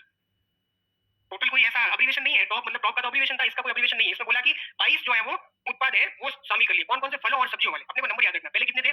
3 थे, उसको बढ़ा करके कितने कर दिए, और इन 22 में क्या क्या शामिल है? फल और सब्जी शामिल, ठीक है। तो इसमें अब सारे कंपोनेंट जो शामिल कर लिए। फूड प्रोसेसिंग वाली मिनिस्ट्री है, क्या करती है? वो यहाँ पे वेयर हाउस बनाने हैं, फूड चेन वगैरह, कोल्ड चेन वगैरह वो सप्लाई करने के। कंसेप्ट वाला पोर्शन तो आपको फिर याद रह जाएगा। पहले टॉप थी, उसके बाद में क्या कर दी? टोटल कर दी। पहले 3 थी, उसके बाद में 22 जो है वो मिनिस्ट्री खाद्य प्रसंस्करण। क्लियर है? याद रह जाएगा अपने को, सिंपल है, और कोई एक्स्ट्रा पॉइंट तो नहीं है इसमें, नहीं है, बस वही भंडारण और इसके लिए 50% सब्सिडी देते हैं। ये कोई इतना, अगर वैसी योजना हो ना कोई, ये अपन कर रहे हो क्या बोलते हैं यूपीएससी की तैयारी, तो उसमें अंदर में थोड़ा अंदर में जाते हैं, अपने ऊपर से पूछते हैं, एकदम ऊपर सरफेस सरफेस लेवल का पूछते हैं। अगली योजना है अगली योजना है किसान मानधन, प्रधानमंत्री किसान मानधन योजना। नाम थोड़ा ऐसा ही है, तो अंग्रेजी में भी ये किसान मानधन ही है, ठीक है ना। ये सरकार वाली योजना का नाम अंग्रेजी हिंदी में एक ही है, मतलब कोई प्रधानमंत्री किसान सम्मान है तो उधर भी सम्मान ही अंग्रेजी के अंदर में भी, रेस्पेक्ट नहीं है उसको, ठीक है। तो ये ध्यान रखना। ये सेंट्रल सेक्टर की पेंशन वाली योजना है। कैसी है? पेंशन देते हैं किसानों को, ठीक है। कैसे देते हैं? देखो, एक तो क्या है कि एक तो 18 से 40 साल की आयु वर्ग के जो किसान है वो इसके अंदर पार्टिसिपेट कर सकते हैं, तो आयु ग्रुप याद रखना आपने, ठीक है। 18 से 40 साल के किसान जो है वो इसके अंदर में बेनिफिट प्राप्त कर सकते हैं, और जो किसान है वो 55 से 200 रुपए जो है वो मंथली अंशदान करेगा, ठीक है। कम से कम कितने हैं? 55 रुपए, अधिकतम कितने हैं? 200 रुपए उसको मंथली करने हैं, जमा करवाने, ठीक है। और उसको पेंशन कब मिलती है? 60 साल के बाद मिलती है, 60 साल के बाद मिलेगी। और इसमें बोला है कि मिनिमम पेंशन 3000 रुपए देंगे भाई। कितने देंगे? 3000 रुपए देंगे, और मैक्सिमम का कोई वो लिमिट नहीं है कि भाई वो किस एज ग्रुप के अंदर में एंटर हुआ है और कितना, 55 से 200 के बीच में कितना उसकी जितनी क्षमता थी उसके हिसाब से जो है वो उसको पेंशन मिलेगी 60 साल के बाद। और अगर किसान की डेथ हो जाती है तो फैमिली पेंशन के रूप में उसके स्पाउस को इसका 50% जो है वो पैसा दिया जाएगा। कितना? 50%। मिनिमम कितना था? 3000, और 50% हो जाएगा 1500, तो मिनिमम 1500 उसके स्पाउस को मिलेगा जिसने भी इस स्कीम के अंदर में पार्टिसिपेट किया। तो एज ग्रुप पूछ सकते। और एलआईसी जो है वो इसका बीमा करती है। कौन करता है? एलआईसी जो है वो इसका जो है लाइफ इंश्योरेंस इंडिया कंपनी है, अपनी लाइफ इंश्योरेंस कॉर्पोरेशन कंपनी है, वो जीवन बीमा करती है। इसी तरीके से ये पेंशन फंड भी चलाती है ये वाला। तो ये सारे पैसे एलआईसी के पास में जमा होते हैं, और जिसने जिसके हिसाब से 18 से 40 एज ग्रुप वाले किसान है जो इसके अंदर में इस योजना का लाभ ले सकते हैं, और 60 साल के बाद में 55 से 200 रुपए के बीच में उनको जमा करवाने होते हैं। 60 साल के बाद में मिनिमम पेंशन कितनी मिलती है? 3000 रुपए, और अगर किसी किसान की डेथ हो जाती है तो उसकी फैमिली पेंशन के रूप में उसके स्पाउस को 50% मिलता है, जो भी उसकी पेंशन चल रही थी। ये मेन फैक्ट है, इसमें और आंसर लिखे हुए होंगे। मंत्रालय वही है किसानों के लिए, किसान कल्याण मंत्रालय, वही कृषि एवं किसान कल्याण मंत्रालय है। पेंशन का कोई मंत्रालय नहीं है, ये अपने को ध्यान रखने की चीज है कि कृषि एवं किसान कल्याण मंत्रालय। एलआईसी का नाम पूछ सकते हैं, या कोई प्रावधान लिख सकते हैं कि भाई कौन से किसान जो है वो है केंद्रीय क्षेत्र की योजना है, और क्या लिखा हुआ इसमें, कौन से किसान है? लघु एवं सीमांत किसान है। कौन से किसान है? लघु एवं सीमांत किसान है। लघु एवं सीमांत किसान कौन होते हैं? जिनके पास में 2 हेक्टेयर से कम की जमीन होती है, जिनके पास में 2 हेक्टेयर से कम। सीमांत वो होते हैं जिनके पास में 1 से कम है, और लघु वो होते हैं जिनके पास में 1 से 2 है। और दोनों को बोलना हो तो क्या होगा? 2 हेक्टेयर से कम जमीन वाले लघु एवं सीमांत किसान, जिनकी आयु 18 से 40 उम्र के बीच में, वो तो हो गए इसके लाभार्थी। और 55 से 200 रुपए जो है वो ये प्रीमियम के रूप में चुकाते हैं। बीमा हो रहा है ना, इनका पेंशन मिल रही है, एक तरीके से प्रीमियम बोलते हैं इसको। और इतने के इतने पैसे सरकार देगी, ठीक है। जितना किसान देगा ना उतना का उतना पैसे कौन देगी? सरकार जो है वो कंट्रीब्यूट करेगी। अगर वो 200 रुपए दे रहा है तो सरकार भी कितने रुपए देगी? उसके साथ में 200 रुपए देगी। तो ये फंड बन जाएगा, और फंड बनने के बाद में न्यूनतम सुनिश्चित पेंशन या मिनिमम अश्योर्ड पेंशन जो है वो 3000 रुपए इतने तो कम से कम देनी है 60 साल के बाद में। और मृत्यु हो जाए तो उसके स्पाउस को, जीवन साथी को जो पेंशन मिल रही थी उसका 50% क्लियर है अपने को एकदम। इसमें थोड़े से फैक्ट ज्यादा है, लेकिन सिंपल है, अपने को इतना ज्यादा बहुत ज्यादा नहीं है, ठीक है ना। रिपीट कर दें एक बार, कोई बात नहीं। किसान मानधन योजना मंत्रालय कौन सा? कृषि एवं किसान कल्याण मंत्रालय। लाभार्थी कौन है? 18 से 40 साल के लघु एवं सीमांत किसान वाले। लघु एवं सीमांत वाले जिनके पास में 2 एकड़ से कम की जमीन है। इसको मैनेज कौन करता है, ऑपरेट कौन करता है? एलआईसी ऑपरेट करती है। किसान कितना प्रीमियम जमा करेंगे? 55 से 200 रुपए के बीच में। सरकार इनके बराबर इतना का इतना जो है वो अंशदान करेगी। और 60 साल के बाद में मिनिमम पेंशन कितनी मिलती है? 3000 रुपए मिलेगी। और अगर उसकी डेथ हो जाती है तो उसके जीवन साथी को, उसके स्पाउस को पेंशन का 50% जो है वो मिलेगी। क्लियर है? ये कुछ बातें जो अपने को ध्यान में रखनी है। किसान मानधन योजना, ठीक है, पेंशन वाली योजना। इतना नहीं पूछेंगे, अपने को ये पूछेंगे किसान मानधन योजना किससे संबंधित है। पहला ऑप्शन होगा कि किसानों को प्रति वर्ष 6000 रुपए दिए जाते हैं। दूसरा ऑप्शन होगा जो है वो ये पेंशन वाला मान लो, ठीक है, कि भाई 3000 रुपए की मिनिमम पेंशन सुनिश्चित की जाती है। और तीसरा ऑप्शन होगा प्रत्येक गांव में किसानों के जो है वो सम्मान किया जाएगा, मानधन जो है मान रखा जाएगा। इस टाइप से वो ऑप्शन बनेंगे। चौथा ऑप्शन होगा इनमें से कोई, ऐसा क्वेश्चन आएगा, ठीक है। साफा पहना कर उनका मान जो है वो बढ़ाया जाएगा। ऐसे ऑप्शन होते हैं वहां पे। तो आप देखो पुराने पेपर उठा के देखो ना, बच्चे जो है वो यहाँ वाले पेपर को देख के थोड़ा घबरा जाते हैं, यार ये क्या, ये ऐसा पूछ लिया वैसा पूछ लिया ये। और मैथ्स वाले जितने भी क्वेश्चन आते हैं ना, वो 1 2 3 4 वाले, और यहाँ पे ए बी सी डी करके लिखा हुआ रहता है, और अपने को मैच कराने होते हैं। सबसे आसान क्वेश्चन होते हैं। आपको एक भी पता है ना, आरपीएससी ऐसे ऑप्शन देती है कि अगर आपको एक भी पता है तो आप क्वेश्चन का आंसर कर सकते हो, बाकी नहीं भी पता हो तो आप आसानी से कर सकते हो। ऐसे कई एग्जांपल है, टाइम नहीं है नहीं तो मैं बता रहा आपको, ऐसे कई एग्जांपल है। मैंने 2018 में ऐसे किए थे क्वेश्चन प्री के अंदर। मेरे वो वर्ल्ड ज्योग्राफी वाले क्वेश्चन ये मुझे याद नहीं रहते थे, ये चोटियां नदियां वगैरह ये वगैरह। हाँ, ये ऐसे ही क्वेश्चन आया था। तो मुझे एक ही पता था कि वो यूरोप के अंदर में है, और वो चारों ऑप्शन में से एक ही जगह मैच कर रहा था। तो वो बस मेरा सही हो गया। मुझे क्या मतलब दूसरी जोड़ियां कहाँ है कहाँ नहीं है, वो कोई मतलब नहीं है मुझे। मेरे को तो क्या मतलब, मेरा आंसर जो है सही होना चाहिए, सही हुआ, क्योंकि वो एक मुझे पक्का पता था कि ये यहाँ मैच कर रहा है। तो बहुत बेसिक पेपर आता है, बहुत हवा ज्यादा बनाया हुआ है, बहुत बेसिक पेपर है। 3 घंटे के अंदर में जो खुद को ढंग से मैनेज कर लेगा ना पूरे अच्छे तरीके से, वो इस पेपर के अंदर में एक्सेल कर जाएगा। कोई बड़ी चीज नहीं। और आपको क्या लगता है कि ये कट ऑफ जो कौन बढ़ा रहा है? आरएस वाले बढ़ा रहे हैं क्या? हाँ, ये वही बढ़ा रहे हैं, कांस्टेबल पटवारी रीट वगैरह वाले वो कट ऑफ बढ़ा रहे हैं, क्योंकि उनके रट्टा मारा हुआ होता है पूरा एकदम फुल। उनको नहीं मतलब कि ये पेंशन की योजना है किसकी योजना है। वो तो 55 रुपए 200 रुपए वो पूरा याद करके बैठे हैं, और गलती से अगर वो क्वेश्चन पूछ लिया तो आरएस वालों को थोड़ा कंसेप्ट वगैरह याद रखना होता है। उनको नहीं, वो किसान संपदा योजना नहीं पढ़ते, क्योंकि उसमें कोई फाइनेंशियल असिस्टेंस वगैरह नहीं है, उनको कोई मतलब नहीं। उनको 6000 रुपए कौन सी योजना दे रहे हैं उनको ये पूरा पता होगा। बोले ये नहीं पता होगा कि किस लिए दे रहे हैं। उनसे पूछोगे किस लिए दे रहे हैं तो दे रहे हैं, बस दे रहे हैं भाई, किस लिए दे रहे हैं। अपने को ये मतलब दे रहे हैं, तो फैक्ट उनके पूरे पक्के रटे हुए होते हैं। तो इसलिए अपने को जो है वो आरएस वाले नहीं बढ़ा रहे। आरएस खाली आरएस की तैयारी करने वालों को पेपर दे दो, वही कट ऑफ हो जाएगी, 90 80 90 नंबर हो जाएगी। वो ये 10 20 नंबर वो लोग ही बढ़ा रहे हैं। बट वो ऐसा है कि वो फिर प्रीलिम्स तक ही होते हैं कि प्रीलिम्स हो गया, घर वाले व्हाट्सएप ग्रुप में भेज देते हैं बधाई प्रीलिम्स पास होने। प्रीलिम्स नहीं लिखते, आरएस में सफल होने पर बहुत बहुत बधाई। और वो लोकल मैगजीन चलती है उसमें छपा हुआ देते हैं, उनका जो टारगेट होता है वो पूरा हो जाता है कि भाई आरएस में सफल हो गया तो टारगेट पूरा हो जाता है, बस फिर कुछ नहीं। उसके बाद में उनको कोई मतलब नहीं, आगे मेन से नहीं है उनको कोई मतलब नहीं। तो फिर वो काम में चल जाता है, उसके लड़के आरएस में हो गया, और वो फ्लो के अंदर में सब उनका जो पर्पस हो जाता है वो पूरा हो जाता है। वही तो वो नहीं, इसलिए तो मेंस के अंदर में कट ऑफ जो है वो 262 जा रही है। 20000 लोगों को बुलाते हैं आरएस के, तुम एग्जाम दे दो, और लोग आते हैं 13000 14000 लोग आते हैं। क्यों? 6000 को पढ़ना नहीं था, उनको नहीं देना था क्या? देना था, लेकिन उनको प्रीलिम्स से देना था। उनको मेन सेंस क्या होता है, कोई मतलब नहीं उनको मेन सेंस। तो ये ऐसे लोग होते हैं। तो बेसिक पेपर आता है, थोड़ा थोड़ा मतलब आप ठीक ठाक कर लोगे, जितने टाइम से अपन पढ़ रहे हैं तो मैनेज कर लोगे 3 घंटे खुद को, तो आराम से हो जाएगा। एक तो पेपर छूटना नहीं चाहिए किसी का भी। ये 5 ऑप्शन वाली प्रैक्टिस कर ली ना आप लोगों ने, हमारे टाइम में तो वो होता नहीं था, तो इसलिए हम लोग नहीं आता तो छोड़ दो, कोई मतलब नहीं। अभी वो भी भरना पड़ता है। आप अटेम्प्ट कैसे करते हो थोड़ा बताओ मुझे, मतलब क्या कैसे? हम ऐसे डिवाइड करके ऐसे नहीं 150 कर लिए और फिर अब पेपर में तो कर लिए, जोड़े बार में ही भरने बाकी थे, ऐसा ना हो जाएगा अपने साथ में, ठीक है ना। मतलब जिसका जो भी ठीक लगता है कि 25 30 कर लिए 40 कर लिए, उसके बाद में भर लिया, तो दिमाग को भी क्या मिलता है, थोड़ा सा रिलैक्स हो जाता है ना दिमाग। एक बार लगातार अपन स्टेटमेंट पढ़ रहे हैं तो 5 मिनट का गैप मिल जाता है, अपन मोबाइल भर रहे होते हैं, और वो जो भर रहे हो तो एटमोस्ट अटेंशन रखते हैं कि भाई एक साइड पेपर एक साइड ओएमआर, और आराम से एकदम देख देख के कि भाई तीसरे का ये चौथे का ये छोड़ना है तो इसमें ऐसे, तो वो देख देख करके पढ़ना, क्योंकि वहां वो कहीं गलती होगी तो वहां वो बड़ी दुखदाई होती है, बड़ी दुखदाई होती है। क्योंकि अगर आप नॉर्मल पेपर करके सारे बबल भरे तो आपको बाद में पता चलता है कि हो रहा है या नहीं हो रहा है मेरा सिलेक्शन। अगर बबल गलत भरे ना, आपको एग्जाम में पता चल गया कि मैंने बबल गलत भर दी है, तो आपको वही पता चल जाता है कि मेरा जो नहीं हो रहा है, तो वो बड़ा दुखदाई होता है। उसके बाद में उसको बड़ा मुश्किल होता है। मिल जाएगा, सबको मिल जाएगा, चिंता मत करो आप, मिल जाएगा। तो ये 10 पढ़िए, एक बार 10 का एक बार रीडिंग लगा लो फटाफट से,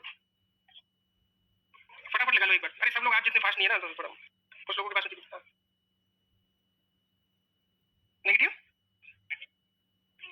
क्वेश्चन या नंबर 90 नंबर आ रहे हैं, आप कहीं कह रहे हो, तो ये तो 140 सवाल हो गए, तो थोड़े कम अटेम्प्ट करो यार। 140 करने की क्या जरूरत है यार? वैसे वहां पे इतना, यहाँ पे तो क्या थोड़ा पेपर टफ रहते हैं, तो गलत होने की संभावना ज्यादा रहती है। वहां पे रिलेटिवली आपके तो पेपर तो देखे ना आप लोगों ने पुराने, तो कैसे होते हैं? 4 दिए उसी में से एक ऑप्शन होता है। ऐसा बहुत मुझे नहीं लगता कोई सवाल आता है जिसमें आपको या तो 2 ही देंगे, 4 स्टेटमेंट वाले नहीं आते। ए और बी 2 ही ऑप्शन देंगे, फिर बताना ए बी सही या 4 तो कभी आते ही नहीं है। 4 आते हैं तो फिर ऐसे आते हैं कि 1 2 3 4 इसमें से ही गलत या सही बताना है, कि भाई तीसरा सही है या तीसरा गलत है, उसी में से बताना है आप। वो नहीं है दिक्कत।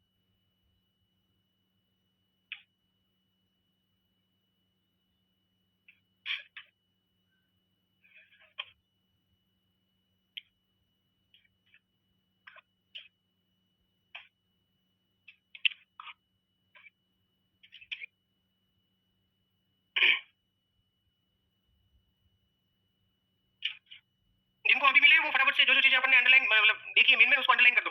अगर रिवाइज करो आधे घंटे में तो उन्हीं चीज को पढ़ना है, फालतू चीजों को नहीं पढ़ना हमने।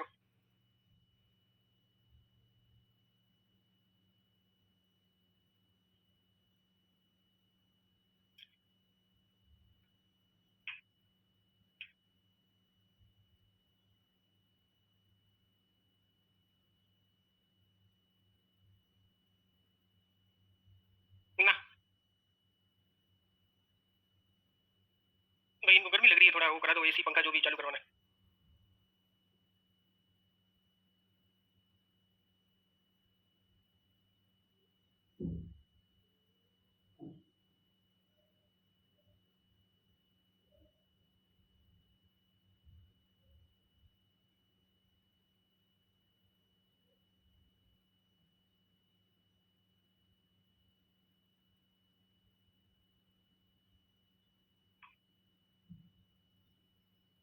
इस साइड नहीं मिले, हाथ खड़ा करो भाई।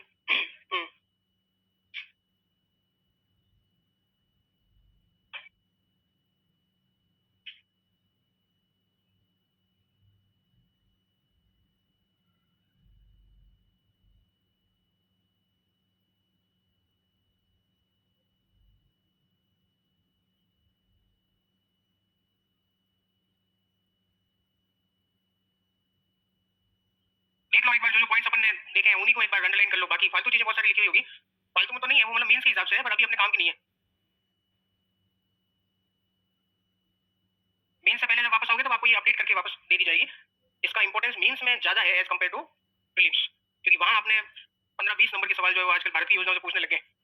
पिछला पेपर ही देख लोगे आप तो, ये बीमा वाली पूछ ली और किसान संपदा बीमा वाली 10 नंबर में पूछ ली, और किसान संपदा वाली 5 नंबर में पूछ ली। अब आपको प्रावधान नहीं पता है ना, तो फिर वो नंबर नहीं देता। आपको नहीं पता है कि रबी में इतना % प्रीमियम किसान दे रहा है, ये चीजें नहीं पता है तो वो नंबर नहीं देता। आप कितने भी टिप्पे लगा लो, तुक्के लगा लो कि भाई यहाँ बीमा किया जाता है, कितनी बार बीमा करोगे? एक 10 नंबर के सवाल में बड़ा पेज होता है, कितनी बार लिखोगे बीमा किया जाता है?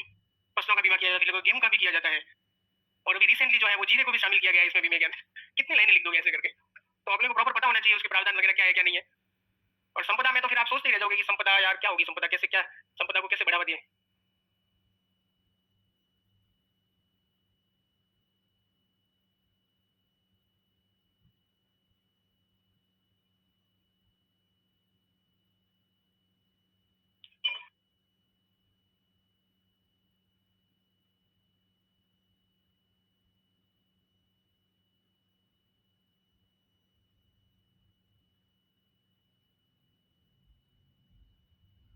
सबको मिल गए? चले आगे भाई, आगे भाई, एक तो जो बच गए इनको दे दो यार। कोई बच गया हो तो हाथ खड़ा कर, तो वहां आ जाएंगे भाई, ठीक है।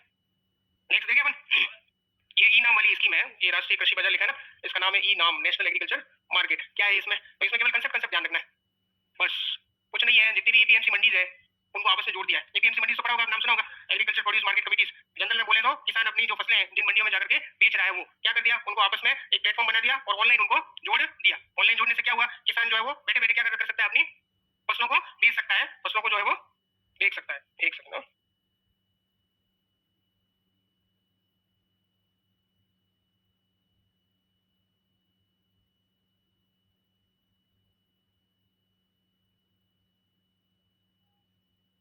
बिल्कुल बिल्कुल स्पीड से करवा। हाँ, तो बस इसमें तो यही है, आपके एपीएमसी मंडी जो है ना उनको आपस में जोड़ रहे हैं इलेक्ट्रॉनिक ट्रेडिंग प्लेटफॉर्म के अंदर। ये बस एक देश एक बाजार कंप्लीट है, ये केंद्रीय क्षेत्र की योजना है, ठीक है। बस यही अपने को ध्यान में रखना है। वो बिचौलियों की भूमिका वगैरह खत्म करनी। मंत्रालय कौन सा अपना? वही वाला, कृषि वाला, कृषि एवं किसान कल्याण मंत्रालय। उसके बाद में आपकी पीएम मत्स्य संपदा योजना। जैसे जैसे वो किसान संपदा योजना थी ना, किसान संपदा योजना के अंदर में क्या कर रहे थे, वही फूड प्रोसेसिंग करनी है, जो आप सप्लाई चेन मैनेजमेंट वगैरह बनाना है वो सब कर रहे थे। इसके अंदर में किसके लिए करना है? मछुआरों के लिए, मछली पालन वाले क्षेत्र के अंदर में करना है। तो क्या करना है, एक तो उत्पादन में वृद्धि करनी है, उत्पादन में 22 MMT लाना है, 22 मिलियन मेट्रिक टन उत्पादन को करना है। और उत्पादकता कितनी करनी है? Per hectare 5 ton. कितनी? Per hectare 5 ton. उत्पादन में कितनी वृद्धि करनी है? 22 MMT, 22 मिलियन मेट्रिक टन। और उत्पादकता कितनी करनी है? 5 टन प्रति हेक्टर। और कंजप्शन 12 किलोग्राम प्रति व्यक्ति करना है। कितना करना है? 12 किलोग्राम प्रति व्यक्ति करना है। ये तीन फैक्टर सिंपल। प्रोडक्शन बढ़ाना है 22 MMT, प्रोडक्टिविटी बढ़ानी है 5 टन प्रति हेक्टर, और कंजम्पशन बढ़ाना है 12 किलोग्राम प्रति, ठीक है। फिर निवेश के हिसाब से, टोटल जो निवेश निर्यात के हिसाब से जो आय होगी वो 1 लाख करोड़ रुपए करनी है। कितनी करनी है? 1 लाख करोड़ रुपए करनी है। और इनका जो जीवीए के अंदर में परसेंट है उसको बढ़ा करके 9% करना है। कितना करना है? 9% करना है। सिंपल सिंपल फैक्ट है, देखो उत्पादन के अंदर में तो बढ़ा करके कर देना है आपको 22 MMT, ठीक है। प्रोडक्टिविटी यानी उत्पादकता के अंदर में तो करना है आपको 5 टन प्रति हेक्टेयर करना है, ठीक है। और आपको जो कंजम्पशन है, प्रति व्यक्ति कंजम्पशन है वो 12 kg करना है, ठीक है। और जीवीए के अंदर में जो योगदान है, आपने वो पढ़ा होगा ना, हर सेक्टर कृषि के अंदर में अलग अलग जीवी होता है, तो वो 9% करना है। और जो आपका निर्यात से जो आय है, एक्सपोर्ट करके जो आय है, उसको 1 लाख करोड़ रुपए करना है, 1 लाख करोड़ रुपए करना है। ये आपके जो है वो मेन फैक्ट है इसमें। क्या नाम है योजना का? मत्स्य संपदा योजना, पीएम मत्स्य संपदा योजना।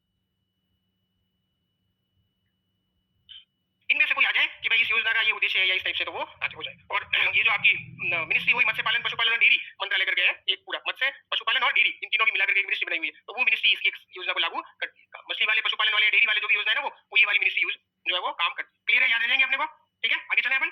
ठीक है, फिर पीएम आशा अम्ब्रेला योजना है, इसके अंदर में बहुत सारी, ये 4 नाम याद रखने हैं आपको इसके अंदर कि भाई ये एक तो प्राइस सपोर्ट स्कीम है, मूल्य समर्थन योजना, एक है प्राइस स्टेबलाइजेशन फंड, एक है प्राइस डेफिशिएंसी पेमेंट स्कीम और एक है मार्केट इंटरवेंशन स्कीम। ये 4 इसके सब स्कीम्स है। पढ़ लो, याद नहीं रहे कोई बात नहीं, सामने आएंगे तो याद आ जाएंगे। जब ऑप्शंस के अंदर में आपके सामने आएंगे ना तब आपको याद आ जाएंगे कि ये क्या है, वही कि भाई किसानों को उनकी उपज की जो है वो सही से मिले, वही सारे काम करने हैं। जैसे इन्होंने ये बनाया ये प्राइस स्टेबलाइजेशन फंड, मतलब वही कि कोई भी कमोडिटी की वैल्यू एकदम से कम नहीं हो जानी चाहिए, ज्यादा नहीं हो जानी चाहिए। एक फंड बनाया जो जिसका उपयोग करेंगे ये कोल्ड चेन वगैरह बनाने में, ताकि प्राइस क्या रहे, स्टेबल रहे। तो ये पीएम अन्नदाता, पीएम आशा है पूरा नाम, तो मतलब अब्रीविएशन इसका होगा प्रधानमंत्री अन्नदाता आय संरक्षण अभियान। ठीक है, एक बार पढ़ लो इसको फटाफट से चारों नाम को, price support scheme, price stabilisation fund, market intervention और प्राइस डेफिशिएंसी पेमेंट स्कीम, मूल्य समर्थन योजना, मूल्य स्थिरीकरण कोष, मूल्य घाटा भुगतान योजना और बाजार हस्तक्षेप योजना। चले आगे। ठीक है, श्री अन्न योजना में कुछ भी नहीं है। श्री अन्न किसको बोलते हैं, मोटे अनाज को, ये आपने पता होना चाहिए कि मोटे अनाज को श्री अन्न बोलते हैं। और 2023 वाला जो साल था वो यूएन ने जो अंतरराष्ट्रीय बाजरा वर्ष जो है घोषित किया हुआ है, और हैदराबाद के अंदर में एक रिसर्च सेंटर बनाया हुआ है, उत्कृष्टता केंद्र होता है ना, ज्योग्राफी के अंदर में पढ़ोगे तो वैसा वैसा इनका बाजरे के और इनके मोटे अनाज के रिसर्च के लिए, श्री अन्न के लिए बाजरा अनुसंधान केंद्र बनाया है, संस्थान बनाया है, हैदराबाद के अंदर में है। तो सिंपल है, 3 फैक्टर। श्री अन्न किसको बोलते हैं, मोटे अनाज को। 2023 में यूएन ने अंतरराष्ट्रीय बाजरा वर्ष घोषित कर दिया, और हैदराबाद के अंदर में कौन सा इंस्टीट्यूट है, बाजरा जो है वो अनुसंधान का इंस्टीट्यूट। क्लियर है, आगे चले। आगे आपकी पीएम प्रणाम योजना, फर्टिलाइजर वाली योजना जो है फर्टिलाइजर से रिलेटेड है। क्या करते हैं भाई, इसका नाम याद रखना, PM programme for restoration awareness generation nourishment and amelioration of mother earth. क्या करना है, जो अभी अपन क्या कर रहे हैं, बहुत ज्यादा रसायनों का प्रयोग कर रहे हैं, तो रासायनिक उर्वरकों के प्रयोग में क्या लानी है, कमी लानी है। तो कैसी फार्मिंग को बढ़ावा देंगे, नेचुरल फार्मिंग को, ऑर्गेनिक फार्मिंग को बढ़ावा देंगे। तो पीएम प्रणाम योजना का क्या उद्देश्य है भाई, धरती जो है वो माता है उसको प्रणाम करें, उसको रासायनिक उर्वरकों से खराब नहीं करें, उसके रासायनिक उर्वरकों के अंदर में कमी लाए। और कोई भी स्टेट जितनी, देखो क्या होता है, रासायनिक उर्वरकों के ऊपर सब्सिडी दी जाती है, तो जितना कम करेंगे ना सब्सिडी को, तो उसका 50% उस राज्य सरकार को जो है वो ग्रांट के रूप में, अनुदान के रूप में दे देंगे कि भाई 100 रुपए की जो है 3 साल का एवरेज है कि 100 रुपए की सब्सिडी वो यूज कर रहे थे, और मान लो उन्होंने कम करके जो है वो 40 रुपए पे ले आए सब्सिडी को, तो जो 60 रुपए है, 60 रुपए का 50% यानी 30 रुपए जो है वो सरकार को उस राज्य को दे देंगे कि आपके अनुदान के लिए आपने जो है वो रासायनिक उर्वरकों को प्रयोग को कम किया। प्रोत्साहन देना पड़ेगा, तो उसके लिए ये फैक्टर कहीं आ जाए तो ये ध्यान रखना कि जो भी जितनी सब्सिडी के अंदर में जितनी कमी करी है ना, उसका 50% अनुदान के रूप में दे रहे हैं। ठीक है, मंत्रालय कौन सा इसका, रासायनिक वाला, रासायनिक उर्वरकों वाला, फर्टिलाइजर वाला मंत्रालय है। प्रणाम योजना उद्देश्य ध्यान रखना कि रासायनिक उर्वरकों के प्रयोग में क्या लानी है, कमी लानी है। तो कमी कैसे लाएंगे, ऑर्गेनिक फार्मिंग और नेचुरल फार्मिंग को बढ़ावा देकर के, और जो सब्सिडी दे रहे हैं सब्सिडी के अंदर में जितनी कमी करोगे उसका 50% जो है अनुदान के रूप में राज्य सरकारों को अपन दे देंगे। क्लियर है, ठीक है। फिर एग्रीकल्चर एक्सेलरेटर फंड कुछ नहीं है, ग्रामीण क्षेत्रों में जो कृषि के स्टार्टअप है ना उनके लिए फंड है। ठीक है, एक लाइन का सवाल बनता है कि एग्रीकल्चर एक्सेलरेटर फंड किससे संबंधित है, नाम से पढ़ के समझ में नहीं आता, इसे याद रखना है कि स्टार्टअप से संबंधित है। कौन से, जो एग्रीकल्चर के क्षेत्र में काम करते हैं, कहां लगे हुए हैं, ग्रामीण क्षेत्रों के अंदर में लगे हुए हैं। तो ग्रामीण क्षेत्रों के अंदर में कृषि से संबंधित जो स्टार्टअप है उनके जो है ये कौन सी स्कीम है, एग्रीकल्चर एक्सेलरेटर। क्लियर है अपने को, आगे चले।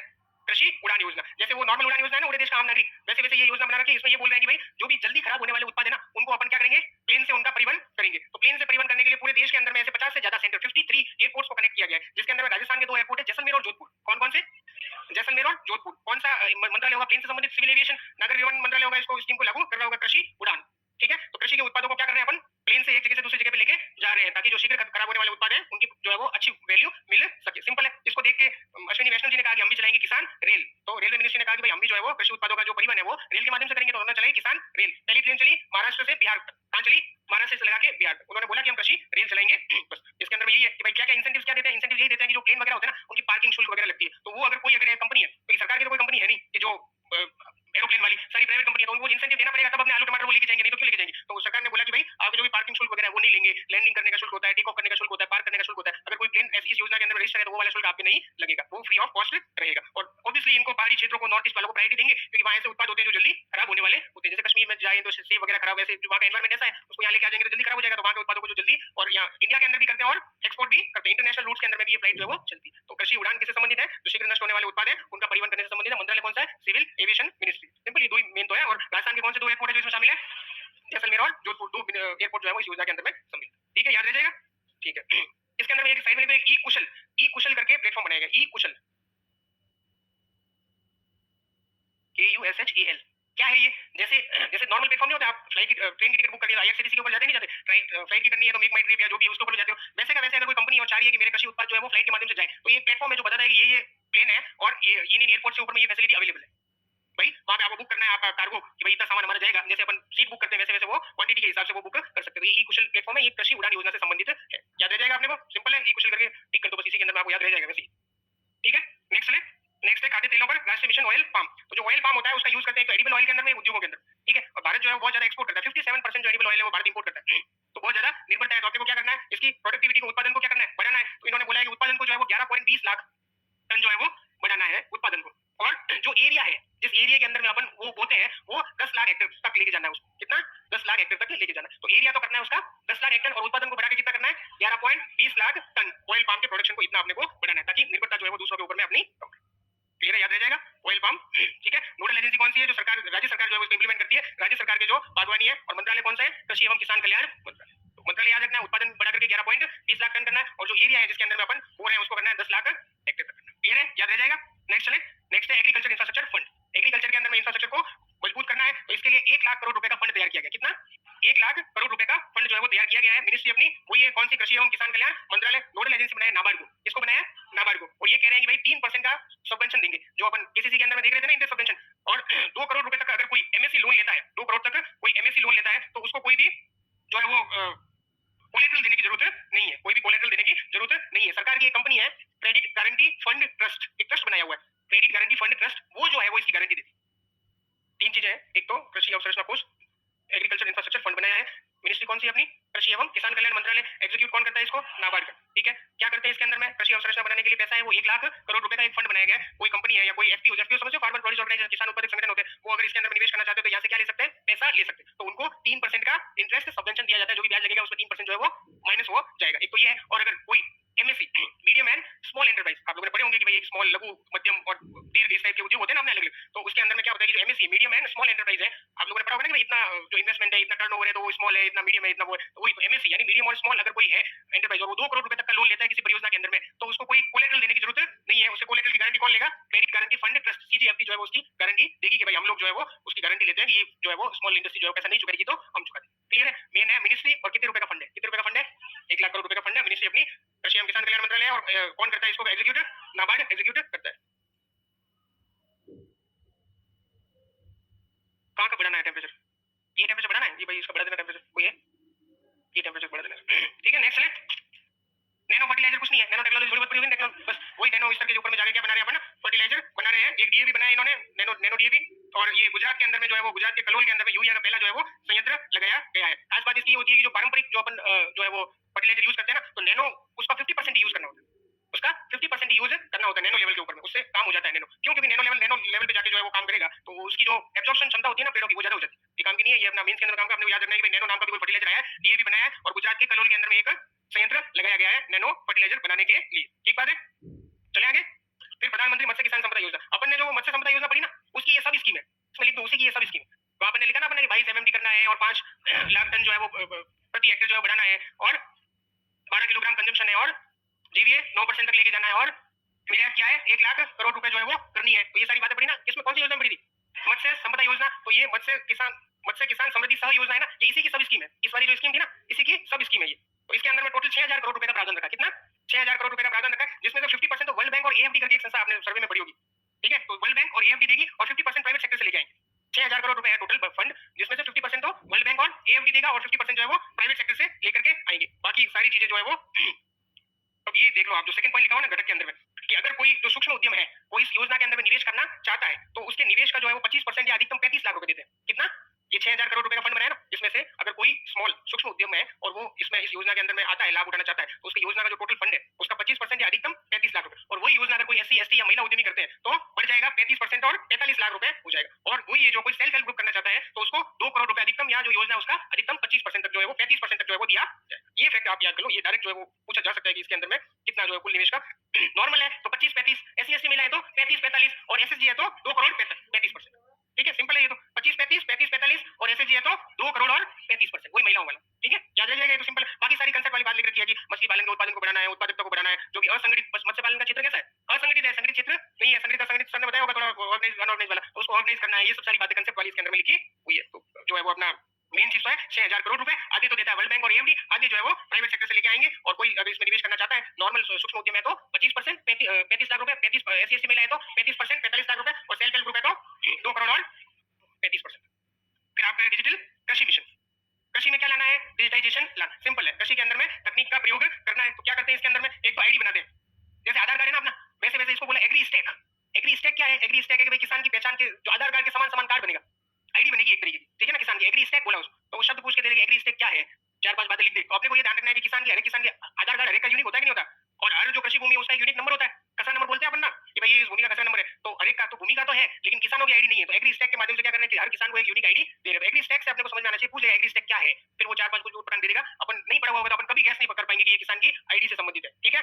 गांव के नक्शे वगैरह ये सब चीजें, इसमें तो कुछ ज्यादा नहीं है। 3 सालों के अंदर में 11 करोड़ जो है वो डिजिटल पहचान निर्माण डीपीआई, डिजिटल पब्लिक इंफ्रास्ट्रक्चर बोला है। और अभी जो गिरदावरी हो रही है वो कैसे हो रही है, डिजिटल तरीके से हो रही है। डिजिटल क्रॉप सर्वे बोलते हैं। किसान जो है खुद अपनी फसल की गिरदावरी जो है वो कर सकता है। आपको पता है किसान गिरदावरी ऐप बनी हुई है, और वो ऐप से आप उसके अंदर में अपने मोबाइल में जीपीएस तो होता ही है, जीपीएस के माध्यम से अपन जहाँ खड़े हैं वहाँ की लोकेशन आ जाती है, लोकेशन आती है, फसल आपके सामने, फसल का खींचना है फोटो, फोटो खींचते ही पता चल जाता है, फिर उसमें सेलेक्ट करना है कि 10 बीघा है, इसके अंदर में मेरा 5 बीघा गेहूं है, 5 बीघा जीरा है, और वो डाल करके सीधा पटवारी आईडी पे चले जाता है। पटवारी उसको करता है वेरीफाई कि हाँ मेरे एरिया का किसान है, और वो उसको वेरीफाई करता है। नहीं तो पहले क्या होता था, पटवारी एक जगह जाता था, उसके पास में फॉर्म वगैरह होते थे, फिर वो भरता था। उसके बाद में सरकार ने लाया कि पटवारी को जो है वो टैबलेट दे दी, या पटवारी अपने फोन से जो है वो करता था। अब किसानों को कह दिया कि आप खुद क्या कर सकते हो, गिरदावरी कर सकते हो। सरकार आगे चाह रही है हम क्या करें, रिमोट सेंसिंग। रिमोट सेंसिंग पढ़ा आप लोगों ने कि भाई हम ऊपर से सैटेलाइट से ही सर्वे करके प्रोफाइलिंग कर लेंगे, इतना जो है वो गेहूं है, इतना जो है जीरा है, ये क्या रिमोट सेंसिंग से जो गिरदावरी करने की सरकार की आगे मंशा है। तो क्या होगा, जो फसल बीमा वाली स्कीम है ना, उसके अंदर में जो भी ये करना पड़ रहा है ना अपने को, भाई वहां जाकर वो करना नहीं पड़ेगा। रिमोट सेंसिंग से पता चल जाएगा कितना खराब हुआ है, कितना खराब नहीं हुआ। तो ये सब चीजें करने के लिए स्कीम लाई है डिजिटल कृषि मिशन की। कृषि के अंदर में क्या लाना है, डिजिटाइजेशन लाना है। और एग्री स्टेक क्या होता है, हर एक किसान को एक यूनिक पहचान आईडी देनी है। वो क्लियर है अपने को। आगे चले, जनधन योजना के बारे में कुछ बताने की जरूरत है क्या, है? बैंक खाते खोलने वित्तीय समावेशन बढ़ाना है। अभी इसके फैक्ट याद करने की जरूरत नहीं है, इतने खोले उतने खोले, क्योंकि थोड़े टाइम में बदल जाते हैं। बस ये ध्यान रखना कि मिनिमम कुछ भी पैसा खाते में रखने की जरूरत नहीं है। पैसा खाते के अंदर में कुछ भी रखने की जरूरत है, मिनिमम कुछ भी रखने की जरूरत नहीं है। मतलब नॉर्मल अपन खाता खुलाते हैं तो उसमें रखने की जरूरत पड़ती है। नेक्स्ट चले, उज्ज्वला क्या कर रहे हैं इसके अंदर में, गैस सिलेंडर दे रहे हैं दो टाइप, एक तो 14.5 किलो का देते हैं, एक 5 किलो का देते हैं। 14.5 वाले के ऊपर में तो 1600 रुपए की फाइनेंशियल हेल्प दे रहे हैं, और 5 किलो वाले के ऊपर में 1150 रुपए दे रहे हैं। 12 सिलेंडर रिफिल करने के लिए देंगे, और हर सिलेंडर की 300 रुपए रिफिल करने के लिए जो है वो सब्सिडी दे रहे हैं। पहले क्या था, पहले स्कीम के अंदर में सिर्फ एक बार कनेक्शन दे रहे थे, फिर भाई वो बार बार न्यूज में आ रहा था कि भाई इन्होंने इतने लोगों ने जो है उज्ज्वला के अंदर में वापस रिफिल नहीं करवाया। तो सरकार को पता चला कि भाई रिफिल करवाने के लिए सहायता देनी पड़ेगी, तो हर सिलेंडर को रिफिल करवाने के लिए 300 रुपए का अनुदान जो है सरकार दे रही है। 1 साल के अंदर में 12 तो सिलेंडर रिफिल इस सब्सिडी के अंतर्गत हो जाएंगे। कौन है इसमें जिनको फायदा मिलेगा, तो एससीसी नाम सुना आपने, सोशियो इकोनॉमिक क्लास, बहुत सारी चीजें लिखी हुई है, ये महिला वो महिला, आपने एससीसी ध्यान रखना, ये सारे लोग एससीसी के अंदर में आ जाएंगे, सोशियो इकोनॉमिक क्लास सेंसस के अंदर में आ जाएंगे। और योजना के लाभार्थी तो अपन गैस भी तो कर सकते हैं यार, ऐसा क्या है, मतलब आप खुद सोच लेना एक बार कि योजना के लाभार्थी कौन हो, किसको देना चाहिए। पैसा उठपटांग सही देंगे वो कि भाई मंत्री की बेटी है वो जो चूल्हे के ऊपर में खाना बना रही है उसको देना चाहिए कि नहीं, तो नहीं देना चाहिए यार, उसको क्यों देंगे। या कोई सरकारी कर्मचारी है उसके घर पे चूल्हे पे, तो क्यों बन रहा है चूल्हे के ऊपर, भाई उसको सरकार तनख्वाह दे रही है, क्यों पेंशन वाला व्यक्ति उसको क्यों देना है, नहीं देना है उसको। तो ऐसे ही ऑप्शन को देंगे। तो लाभार्थी में आपने ज्यादा दिमाग नहीं लगाना। इसमें आधी जगह किसान वाली योजना में ये लिखा होगा लाभार्थी कौन है कि किसान है, तो किसान वाली योजना का लाभार्थी किसान ही तो होगा, कोई और थोड़ी होगा। तो लाभार्थी में ज्यादा आपने दिमाग नहीं लगाना है। फिर अगली कौन सी योजना है, प्रधानमंत्री ग्रामीण आवास योजना।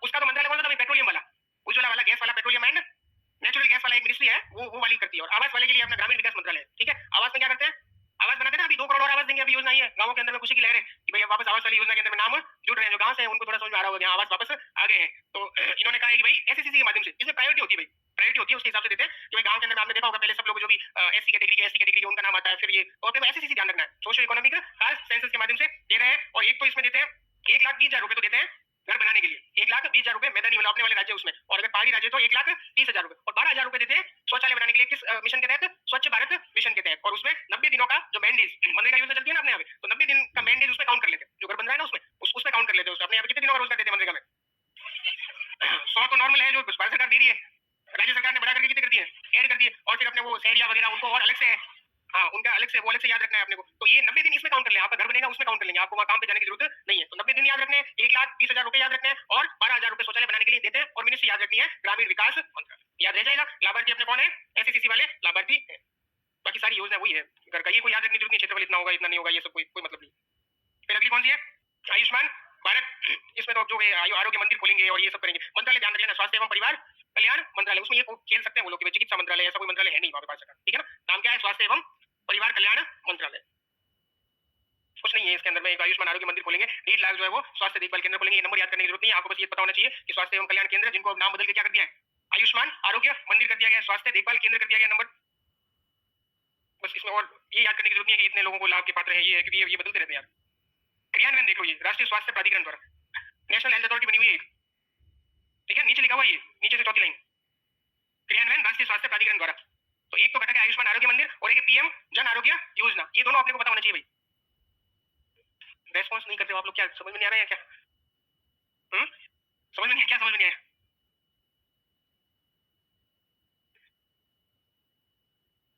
आयुष्मान आरोग्य मंदिर है और दूसरा पीएम, ये दो कंपोनेंट है इसके आयुष्मान भारत के, ठीक है ना। और कौन सी अथॉरिटी है जो इसका क्रियान्वयन करती है, राष्ट्रीय स्वास्थ्य प्राधिकरण। ये बस, बाकी और भी कुछ याद करने की जरूरत नहीं है आपको। ये ये अपने वाली वो योजना है ना, चिरंजीवी वाली है वो, बस वो याद कर लेना कि भर्ती होने से कितने दिन क्या, वो अच्छे से याद होनी चाहिए, उसके पूछने की ज्यादा संभावना बजाएगी ये योजना अपने पूछे। तो जो भी रेप्लिका है ना इनकी इनकी जो योजना राजस्थान के अंदर में चल रही है वैसी की वैसी, तो वो योजना राजस्थान वाली याद करनी है अपने, ठीक है ना। आगे क्या है, ये छोड़ दो आप लोग के लिए, ये स्वास्थ्य मिशन वगैरह ये छोड़ दो आप, पोषण मिशन वगैरह ये छोड़ दो आप, ये स्वच्छ भारत देख लो। स्वच्छ भारत पढ़ लिया ना, सर्वे में है ना, बस वही है, बस ये 12,000 रुपए ये ध्यान रख लेना, बाकी कुछ नहीं है। और 90 मैंडेज देते हैं वो उस योजना के तहत, ठीक है ना। एक कदम सोचता की ओर। अब देखो मैं बता देता हूँ इसके अंदर में आप लोगों को क्या पढ़ना है। अटल भूजल पढ़ी होगी सर्वे में, बस तो अटल भूजल इसमें भी लिखी हुई है। अब इंडेक्स खोलो, मैं बता देता हूँ कौन कौन सी पढ़नी है आपको। नहीं जो पढ़ी है वो तो पढ़नी ही है, ये कह रहे हैं कि सर पहले ही बता देते, जो पढ़ी मतलब जो मैंने अभी पढ़ी है, क्योंकि वो यार एग्रीकल्चर से रिलेटेड है भाई। 70-80% चांस है जो आपने योजना पढ़ी है अगर पूछना होगा ना तो इसमें से पूछ लेगा, ठीक है ना। क्योंकि मेंस में भी एग्रीकल्चर वाले सेक्टर से ही पूछ रहा है। अपन ने जो 25 की योजना कवर की उसमें सारी एग्रीकल्चर की योजना कवर होगी। आप जब रिवीजन करो तो आपको 10-15 मिनट 15-20 मिनट लगेंगे 20-25 योजनाओं को पढ़ने के अंदर, आधा घंटा लगेगा ज्यादा से, बस उससे ज्यादा एक्स्ट्रा कुछ भी नहीं पढ़ना। बाकी मैं बता टाइम हो तो पढ़ लेना, नहीं तो कोई दिक्कत नहीं है। तो स्वच्छ भारत वाली पढ़ लेना, ये अटल भूजल चली रही है ये पढ़ लेना। उसके बाद में सीधा इधर आ जाओ, मिशन कर्मयोगी 48 नंबर। मिशन कर ये क्यों है इंपॉर्टेंट, क्योंकि अभी एडमिनिस्ट्रेशन के अंदर में बहुत जोर दिया जा रहा है भाई, सरकार चाह रही है, इसमें कुछ नहीं किया है उन्होंने, बहुत सारे ऐसे मॉड्यूल्स बनाए हैं ताकि उनकी जो स्किल है उसके अंदर में वृद्धि होगी। इसकी स्किल्स के अंदर में सिविल सर्वेंट्स की स्किल्स के अंदर में वृद्धि होगी, ऐसे बहुत सारे मॉड्यूल्स बनाए हैं और वो आप ऑनलाइन देख लो, ऑनलाइन देख करके आप उसकी स्किल्स के अंदर में वृद्धि करने के लिए मिशन कर्मयोगी चलाए। पूछेगा क्या पूछेगा, ये योजना किससे संबंधित है, 4-5 लिखे होंगे। मिशन कर्मयोगी क्या है, तो कुंभ के मेले में जाकर जो है वो बाबा बन जाना, इस तरीके का ऐसे 4-5 ऑप्शन दिए होंगे, तो सिविल सर्वेंट से संबंधित है, उनकी स्किल में वृद्धि करने के लिए ऐसे मॉड्यूल जो है वो बनाए गए, ये है। बाकी उसके बाद में आ जाओ जल जीवन मिशन पे आ जाओ, 56 पढ़ा हुआ ना जल जीवन मिशन। देखो ये सारी वही योजना है जो अभी न्यूज के अंदर में आप देख रहे होंगे कि रोज पकड़ रहे हैं जल जीवन मिशन में घोटाला, जल जीवन मिशन में घोटाला, तो ये पूछने की संभावना जो है वो ज्यादा है। उसके बाद में सीधा इधर आ जाओ आगे, स्टार्टअप स्टैंड अप, ये देख लेना भाई, थोड़ा थोड़ा देख लिया ना, स्टार्टअप स्टैंड अप ये देख लेना। उसके बाद में आप सीधा आ जाओ, एक तो पीएम गति शक्ति करके एक योजना है, पीएम गति शक्ति इंफ्रास्ट्रक्चर बनाने के लिए एक योजना है, उसको देख लेना। राष्ट्रीय अवसंरचना पाइपलाइन जो ये है वो गति शक्ति वाली, स्वामित्व स्वामित्व पता है ना, वही ड्रोन उड़ा करके मेंस आई ना, हाँ ड्रोन उड़ा करके क्या कर रहे हैं, नक्शा बना रहे हैं और पट्टे देंगे। गांवों से संबंधित जो लोग हैं उनको पता होगा कि ड्रोन आया था और फिर पटवारी और वीडियो ने जो है वो चूना लगा करके जो आबादी भूमि का डिमार्केशन किया और उसपे जिसका जिसका पट्टा है उसको बाद में जो है वो पट्टा पार्सल बना करके, पट्टा तो है उनके पास ऑलरेडी, एक नंबर देंगे गिन के, हाँ डिजिटल मैपिंग वाला स्वामित्व योजना ये कर लेना। उसके बाद में आ जाओ 84 पीएम स्वनिधि, स्ट्रीट वेंडर्स वाली भाई, पता है ना, हाँ तो वही जो अपन उनको दे रहे हैं वही वाली, ये ध्यान रख लेना। फिर विश्वकर्मा कौशल 86 नंबर, आर्टिसंस के लिए है ना योजना, उनको जो है वो कोई इक्विपमेंट खरीदने के लिए दे रहे हैं, उनको ट्रेनिंग के लिए अपन दे रहे हैं, तो उससे नाम से पूछ लेंगे विश्वकर्मा किससे संबंधित है, या कोई एक अलग डाल देंगे कि कितने टाइप के उद्योग जो है वो इसके अंदर कवर किए गए, कितने किए गए विश्वकर्मा के अंदर 18 जो है वो किए गए। तो ये याद रखना, छोटी छोटी चीजें वो पूछ लेगा आपने से। फिर उसके बाद में ये देख लो दीनदयाल अंत्योदय, दीनदयाल अंत्योदय लखपति दीदी, लखपति दीदी वाला देख लेना। वो पूछ लेंगे कि भाई सब दीदियों को जो 1 लाख रुपए दिए जा रहे हैं, 1 लाख दे रहे हैं क्या, नहीं ऐसे स्वयं सहायता समूह बना रहे हैं और उनको लोनिंग मोनिंग फैसिलिटी दे रहे हैं ताकि उनके 12 साल के अंदर 12 महीने के अंदर में कम से कम 1 लाख रुपए से ज्यादा उनकी क्या हो जाए, आए उनको संबल देना है। तो ऐसा तो क्या मत लगा देना कि लखपति दीदी की भाई जो दीदियों को चयन कर रहे हैं उनको 1 लाख रुपए, नहीं ऐसा नहीं है, उनको आत्मनिर्भर बना रहे हैं, उनको ऐसा कोई सेल्फ हेल्प ग्रुप्स बना रहे हैं और उनको लोनिंग मोनिंग की फैसिलिटी दे रहे हैं ताकि अगर कोई सिलाई का काम है या ऐसा कोई भी कसीदाकारी का काम है वो अगर करना चाह रहे हैं तो उनको हेल्प मिल सके, ये है। उसके बाद में आप इधर आ जाओ नीचे 102 मेक इन इंडिया,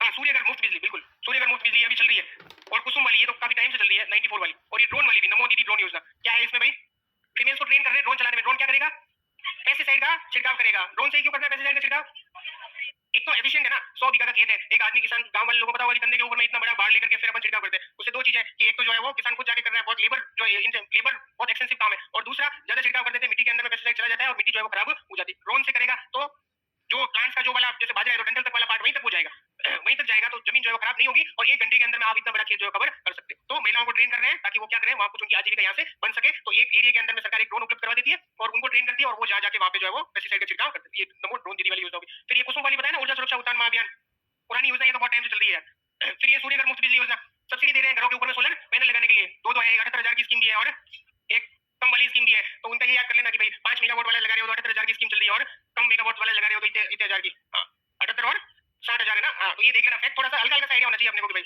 48-48,000 वाली स्कीम है। फिर ये आगे नीचे आ जाओ, मेक इन इंडिया और प्रोडक्शन लिंक इंसेंटिव देते हैं कि इतना उत्पादन करोगे तो इतना इंसेंटिव मिलेगा। ये उद्योग वाली होगी अपने, सौर ऊर्जा वाली होगी, ये कुसुम योजना तो ऊर्जा वाली होगी, ये मेक इन इंडिया और उत्पादन से जुड़ी प्रोत्साहन योजना, ये इससे रिलेटेड होगी। किससे, उद्योग वालों से रिलेटेड। आपने देखा था ना, एक तो कृषि वाली योजना पढ़नी अपने को, दूसरी उद्योग वाली, तीसरी सामाजिक न्याय वाली, उनको कम प्रायोरिटी देनी है, ठीक है ना। और गरीबी बेरोजगारी वाली कौन सी है, मनरेगा होगी, ठीक है। अपनी जनधन योजना वगैरह, वित्तीय समावेशन वाली ये वाली योजना होगी। तो ये गरीबी बेरोजगारी वाली वो योजना होगी। पेंशन वाली कम पढ़नी है, पेंशन वाली अगर उनको पूछनी होगी तो राजस्थान सरकार की बहुत सारी योजना चलती है, अब एक पूरा चैप्टर ही है उसके अंदर में सामाजिक न्याय वाला, वो वहां से पूछ लेगा, तो इसलिए चाहिए अपने को कृषि वाली और उद्योगों वाली, ये वाली और ये जो थोड़ी ऐसी एनर्जी वाली पीएम सूर्यघर होगी, या फिर ये मेक इन इंडिया होगी, और ये 103 पे उत्पादन से जुड़ी प्रोत्साहन योजना ये होगी। बाकी तो इसमें ऐसी कोई योजना है नहीं। अमृत पूछ सकते हैं, का चांस कम है बट ठीक है। वन बंधु ये नहीं पूछेंगे, वन बंधु। हाँ पीवीटीसी ये तो सौर ऊर्जा, फोटोवोल्टिक वाली वो ये देख लो भले, पीवीटीसी वाली ये देख लो। 84 पीएम स्वनिधि करनी है, पीएम स्वनिधि करनी है, टिक करवाया ना, टिक कर लो इसको।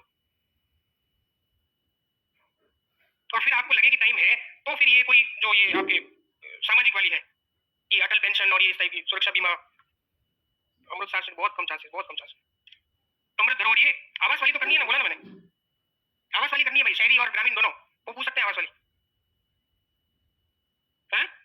79 सर्वे में कवर होती है ना यार, सर्वे वाली में टिक नहीं करवा रहा हूँ इसमें, सर्वे वाली तो है ही, सर्वे वाली Shyama Prasad rurban mission cover होता है ना सर्वे के अंदर, तो सर्वे में से हटा दिया क्या उन्होंने, है ना।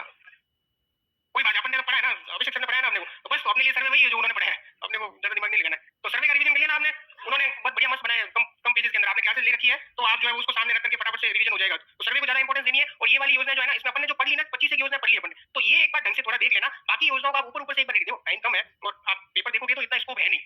सर ने बोला था कि तू 4 घंटे ले लेना, मैंने कहा मैं 4 घंटे तो ले लूंगा, लेकिन टाइम खराब करने वाली बात है आप लोगों की, अभी टाइम कम बचा है, और मुझे ये लगता है कि आप ये वाली योजना, सर ने कहा था कि तू तेरे को याद है तू एक बार सारी जगह बोल देना, मैं सब बोल तो दूंगा, लेकिन फिर थोड़ा वो हो जाएगा कि इतनी सारी होगी हमको याद नहीं रह रही, ये नहीं हो रहा है। अब फिर से कह रहा हूं मैं, ये आप सर्वे के ऊपर में कंफर्टेबल हो, कॉन्फिडेंट हो, उसके बाद में देखना। इसमें भी पहले कौन सी देखनी है, एग्रीकल्चर वाली में से भी कौन सी जो कृषि एवं किसान कल्याण मंत्रालय वाली योजना है वो देखनी है, कुछ उठपटांग नाम है, प्रणाम ये वगैरह, तो उससे सीधा सीधा क्वेश्चन पूछ लेगा। एक या दो क्वेश्चन के लिए अपने को ज्यादा देखो, जहाँ पे टाइम का इन्वेस्ट करना है, जहाँ से ज्यादा इन्वेस्टमेंट मिले। करंट वाली इतने से नोट्स पढ़ करके 20 सवाल आ रहे हैं, या रीजनिंग वाले इतनी से चीजें पढ़ के 10 सवाल आ रहे हैं, उसके ऊपर में ज्यादा इन्वेस्टमेंट करना है, बजाय ऐसे कि जैसे एंशिएंट हिस्ट्री लेकर के बैठ गए या मिडियल लेकर बैठ गए और पढ़ रहे हो बलबन ने कौन सी लो अमृत की नीति दी थी, या आप पढ़ रहे हो अलाउद्दीन खिलजी के अभियान कौन कौन से, नहीं पूछते आप लोग, पूछना बंद कर दिया। तो थोड़ा सा आपने को स्मार्ट होना पड़ेगा ना, थोड़ा सा एडवांस होना पड़ेगा आपने को कि भाई ये थोड़ा ये इस तरीके से चले। दूसरा, अभी लास्ट के दिनों में थोड़ा रिलैक्स रहना है, फरवरी के दिनों में तो एकदम ही चिल होकर के रहना है, हेल्थ का ध्यान।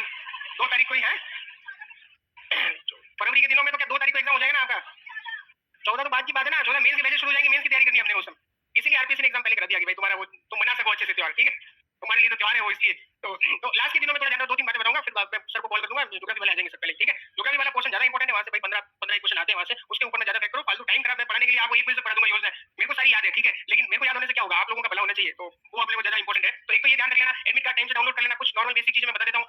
एडमिट कार्ड टाइम से डाउनलोड कर लेना, स्कूल का नाम ढंग से पढ़ लेना, 2 दोस्तों को बता देना, एक बार देख ले ये स्कूल है कि नहीं, गूगल मैप के ऊपर में स्कूल अच्छे से देख लेना, मेरे दोस्त हैं, स्कूल अलग अलग होगी, गर्ल्स स्कूल होती है, नॉर्मल स्कूल होती है, नाम के अंदर में कंफ्यूजन हो गया, दूसरी जगह चला गया, वहां से 2 किलोमीटर दूर थी, हालांकि टाइम पे पहुंच गया, लेकिन उस समय में क्या होता है, अपन बहुत ज्यादा घबरा जाते हैं, लगता है कि हमको एंट्री देंगे या नहीं देंगे, और मैं नहीं चाहता कि आप में से किसी का जो है वो फोटो आवे अगले दिन अखबार में कि लेट पहुंचने के बाद में एंट्री नहीं मिली, और चीखते चिल्लाते रहे, बहुत मिन्नतें करने के बाद में भी इनको एंट्री नहीं दी गई। तो अपन साल 1.5 साल से तैयारी कर रहे हैं, तो ऐसी कम से कम घटना आपके साथ नहीं हुए। मैंने तो मेरा सेंटर जाकर देख लिया था, 200 फीट से आगे आया था, यहाँ पे बहुत ही गली के अंदर में था, अच्छा किया मैंने देख लिया, नहीं तो मेरे जैसा तो कभी पहुंच ही नहीं पाता वहां पे। तो एक बार हो सके तो देख ले, नहीं हो तो कभी किसी दोस्त को भेज करके आप जाके देख के आ जा, वही है नहीं, उस दोस्त को तेरे को छोड़ने की जिम्मेदारी है जो तैयारी वगैरह नहीं कर रहा हो, ठीक है। क्या क्या चीजें चाहिए, ड्रेस कोड वगैरह, वो भले कह रहे हैं कि फुल शर्ट पहन सकते हैं, आपने नहीं पहन के जाना, अपने टी शर्ट पहन के जाओ ना यार, कौन मना कर रहा है। फिर अखबार में अगले दिन फोटो आ रहेगी, भाई जो है वो काटते हुए का फोटो आ रहा है, तो ऐसे फोटो अपने अखबार में नहीं लाने। शूज पहन के क्यों जाना है अपने को, नॉर्मल सैंडल चप्पल पहन के जाओ ना, वो फालतू का खुलवा रहे हैं मुझे वगैरह को चेक कर रहे हैं, क्यों फालतू के अंदर में अपने को हैरेसमेंट होना, ये होना वो सब होना। तो सिंपल एकदम वैसे तरीके से जाओ ताकि अपने को कोई भी नहीं हो, जैसा एडमिट कार्ड के अंदर में फोटो है उसी तरीके का हुलिया लेकर के जाओ, ठीक है। वहां पे क्लीन शेव है तो क्लीन शेव करके जाओ, ठीक है, और क्लीन शेव वाले दिया होगा जनरली, फिर वहां पे वो क्या है कुछ ऐसी घटना होने लगी ना, वो स्टिक हो गए, फिर वो आपके ऊपर में डाउट कर रहे हैं, फिर क्या टाइम खराब होता है बहुत ज्यादा।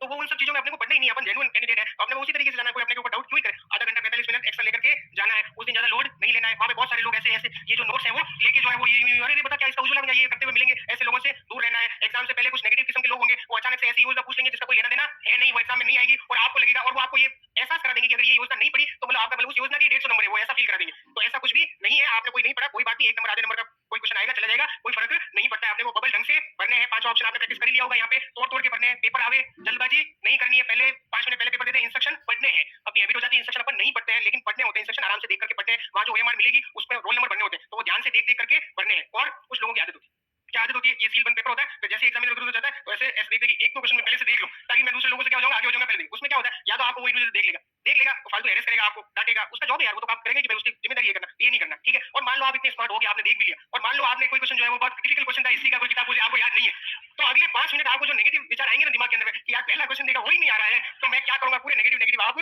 हो जाओगे। तो आप पूरा ये चीज अपने को बिल्कुल भी नहीं करनी है। और मान लो आपको वो क्वेश्चन आ भी गया तो अगला दिमाग आपको दिमाग बड़ा शातिर होता है कि इसको मैं ओएमआर के अंदर मार्क कर देता हूं, ठीक है। फिर आप ओएमआर लाके उसको मार्क करने की कोशिश करोगे, किसी ने देख लिया, पास वाले ने देख लिया, वो भी कॉम्पिटिटर है, वो शिकायत कर देगा, ओएमआर में भरना था 100 आपने 101 बार भर दिया। ऐसा कुछ उठपटांग चीजें मत करना, टाइम घंटी बजे आपको 3 घंटे और 10 मिनट एक्स्ट्रा दे रखे हैं, आराम से एक बार पूरी क्वेश्चन पेपर को चेक करना है, ठीक है ना? तो हर एक पेज को खोल करके, कभी 2 पेज चिपके हुए आ जाते हैं, फिर आप 4-5 पेज के बाद में वहां तक पहुंचोगे, वो ईमेल को पता नहीं होता है कि भाई चेंज भी कर सकते हैं, वो मना कर देगा। फिर आपके 10 क्वेश्चन जो है छपे हुए रहेंगे, आप फाड़ने की कोशिश करोगे, आधा-आधा इधर-उधर हो जाएगा, दिक्कत में पड़ोगे। एक बार सारे पेज देख लेना कि सब कुछ छपा हुआ है या नहीं छपा हुआ है, सारे क्वेश्चन छपे हुए हैं या नहीं छपे हुए हैं, सारे पेज अलग-अलग हैं या नहीं है, ठीक है? और उसमें आप ओवरऑल एक बार रीडिंग में लगा लोगे, उसमें देख लोगे अपने आरपीएससी में क्या होता है, क्वेश्चन जो है वो ऐसा नहीं होता कि एक हिस्ट्री का पूछा, फिर पॉलिटी का पूछा, वो इतना दिमाग नहीं लगाते। वो कहते हैं तेरे भाई इसको बनाने के बाद तेरे हिस्ट्री का पेपर दे दे, पहले 10 रख दे, तूने करंट के तैयार कर लिया क्या? हाँ, दे दे, 10 एक साथ रख देते वो। तो अपने लिए आसान हो जाता है, वो नहीं करते ऐसे, ऊपर नीचे नहीं करते। तो अपने लिए आसान हिस्ट्री के आ रहे हैं तो हिस्ट्री के आ रहे हैं, दिमाग भी वैसे ही चलता है। जनरली अभी तक ऐसे ही होता है कि भाई मैथ्स के आ रहे हैं तो मैथ्स के आ रहे हैं, रीजनिंग के आ रहे हैं तो रीजनिंग के आ रहे हैं। तो इस तरीके से आप बांट लेना कि भाई 10 रीजनिंग के कर लिए। मैं कैसे करता था, हर किसी के लिए एप्लीकेबल नहीं है ये स्कीम, आपको अच्छा लगता है करना, नहीं अच्छा लगता है तो दिमाग में सोच लेना, कोई आया था बकवास करके चला गया, मेरे को कोई ध्यान रखने की जरूरत नहीं है, ठीक है? मैं ऐसे करता था, पहले जाकर के करंट अफेयर्स ताजा-ताजा याद किया होता था, तो मैं ढूंढता था करंट कहां है, करंट कर लिए 20 सवाल, क्योंकि सवाल भी 20 होते हैं और उसके अंदर में बाद में याद आने का स्कोप नहीं होता है। आपको याद है कि पढ़ा हुआ है तो ठीक है, नहीं है क्योंकि बाद में करोगे तुक्का मारोगे आप उससे। आप सवाल पढ़ोगे फिर नहीं करोगे, फिर बाद में आके करोगे ना, आपसे ये कहीं पढ़ा हुआ है, तूने एग्जाम में आके ही पढ़ा है, वो पहले नहीं पढ़ा हुआ है, ठीक है? तो दिमाग तेरे को बेवकूफ बना रहा है कि मैंने पहले कहीं पढ़ा, पहले नहीं, तूने एग्जाम में आके ही पढ़ा है वो ऑप्शन। तो करंट के पहले 20 कर लेता था मैं, फिर करता था सर्वे के 10-12 सवाल सर्वे के आते, सर्वे का सीधा-सीधा जो है वो डेटा-वेटा होते हैं, योजना-वोजना होती है, फिर मैं सर्वे के कर लेता था। फिर उसमें क्या है, वो थोड़ा स्पीड से हो जाते हैं, क्योंकि आया तो आया, नहीं आया तो नहीं आया, आगे बढ़ो आप, ठीक है? फिर मैं क्या करता था, वो क्वेश्चन जो है वो मार्क कर लिए, 20 तो वो हो गए, 10-12 वो हो गए, तो लगभग 30-35 सवाल हो जाते थे, तो वो मार्क के अंदर कर लिए। फिर मुझे लगता था कि अब मैथ्स रीजनिंग वाले सवाल कर लेते हैं, क्योंकि मैंने ये सवाल 30-35 सवाल मैंने लगभग 25 एक दिन के अंदर में कर लिए, थोड़ा टाइम मेरा यहाँ पे सेव हो गया। फिर मैं रीजनिंग वाले पहले कर लेता था, फिर मैथ्स वाले। मैथ्स जिनकी अच्छी हो, भावुक नहीं होना है कि भाई ये सवाल तो मैं करके ही आऊंगा, जिनकी भी अच्छी हो मैं बता रहा हूँ, क्योंकि आरपीएससी बिल्कुल भी भावुक नहीं है, उन्होंने 150 के 150 क्वेश्चन के समान अंक प्रदान किए हैं, भाई गलत होगा हिस्ट्री का तो भी उतने ही कटेंगे और सही होगा मैथ्स का तो भी उतने ही मिलेंगे। आरपीएससी क्या करती है, सवाल बनाने में कई बार गलती कर देती है, अपन हो जाते हैं भावुक कि मैंने जो है वो परसेंटेज वाला टॉपिक मेरा बहुत अच्छा था तो इसका आंसर तो मैं निकाल के ही रहूंगा, उसकी वजह से अपना नुकसान दूसरी जगह हो जाता है। ट्राई कर लो, हो रहा है तो ठीक है, नहीं हो रहा है तो छोड़ दो एक बार के लिए। 10 सवाल आएंगे आप में से आप 7-8 क्वेश्चन कर लोगे, रीजनिंग में कोशिश करना हो जाएंगे आपके, मिरर इमेज वगैरह ऐसे वाले क्वेश्चन आते हैं, सिंपल सिंपल कथन वाले आते हैं, हो जाते हैं, लॉजिक कॉमन सेंस की थोड़ी जरूरत होती है, वो हो जाते हैं क्वेश्चन, आप बिल्कुल भी छोड़ करके मत आना। फिर आपका सब्जेक्ट कौन सा मजबूत है उस हिसाब से देख लो, पॉलिटी अच्छी है पॉलिटी कर लो, हिस्ट्री अच्छी हिस्ट्री कर लो, इकोनॉमी अच्छी इकोनॉमी कर लो और फिर डिवाइड कर लो। पूरे 150 क्वेश्चन एक साथ अटेम्प्ट करके लास्ट में मत भरने जाना, वहां पे आप घबराहट होगी, ये होगा वो होगा, बांट लेना, आपकी जैसे भी सहूलियत है कि भाई 40 क्वेश्चन 50 क्वेश्चन जैसे भी आपको ठीक लगता है, आपको सफिशिएंट लगता है, उस हिसाब से कर लेना। मेरी तरफ से आपको बहुत बहुत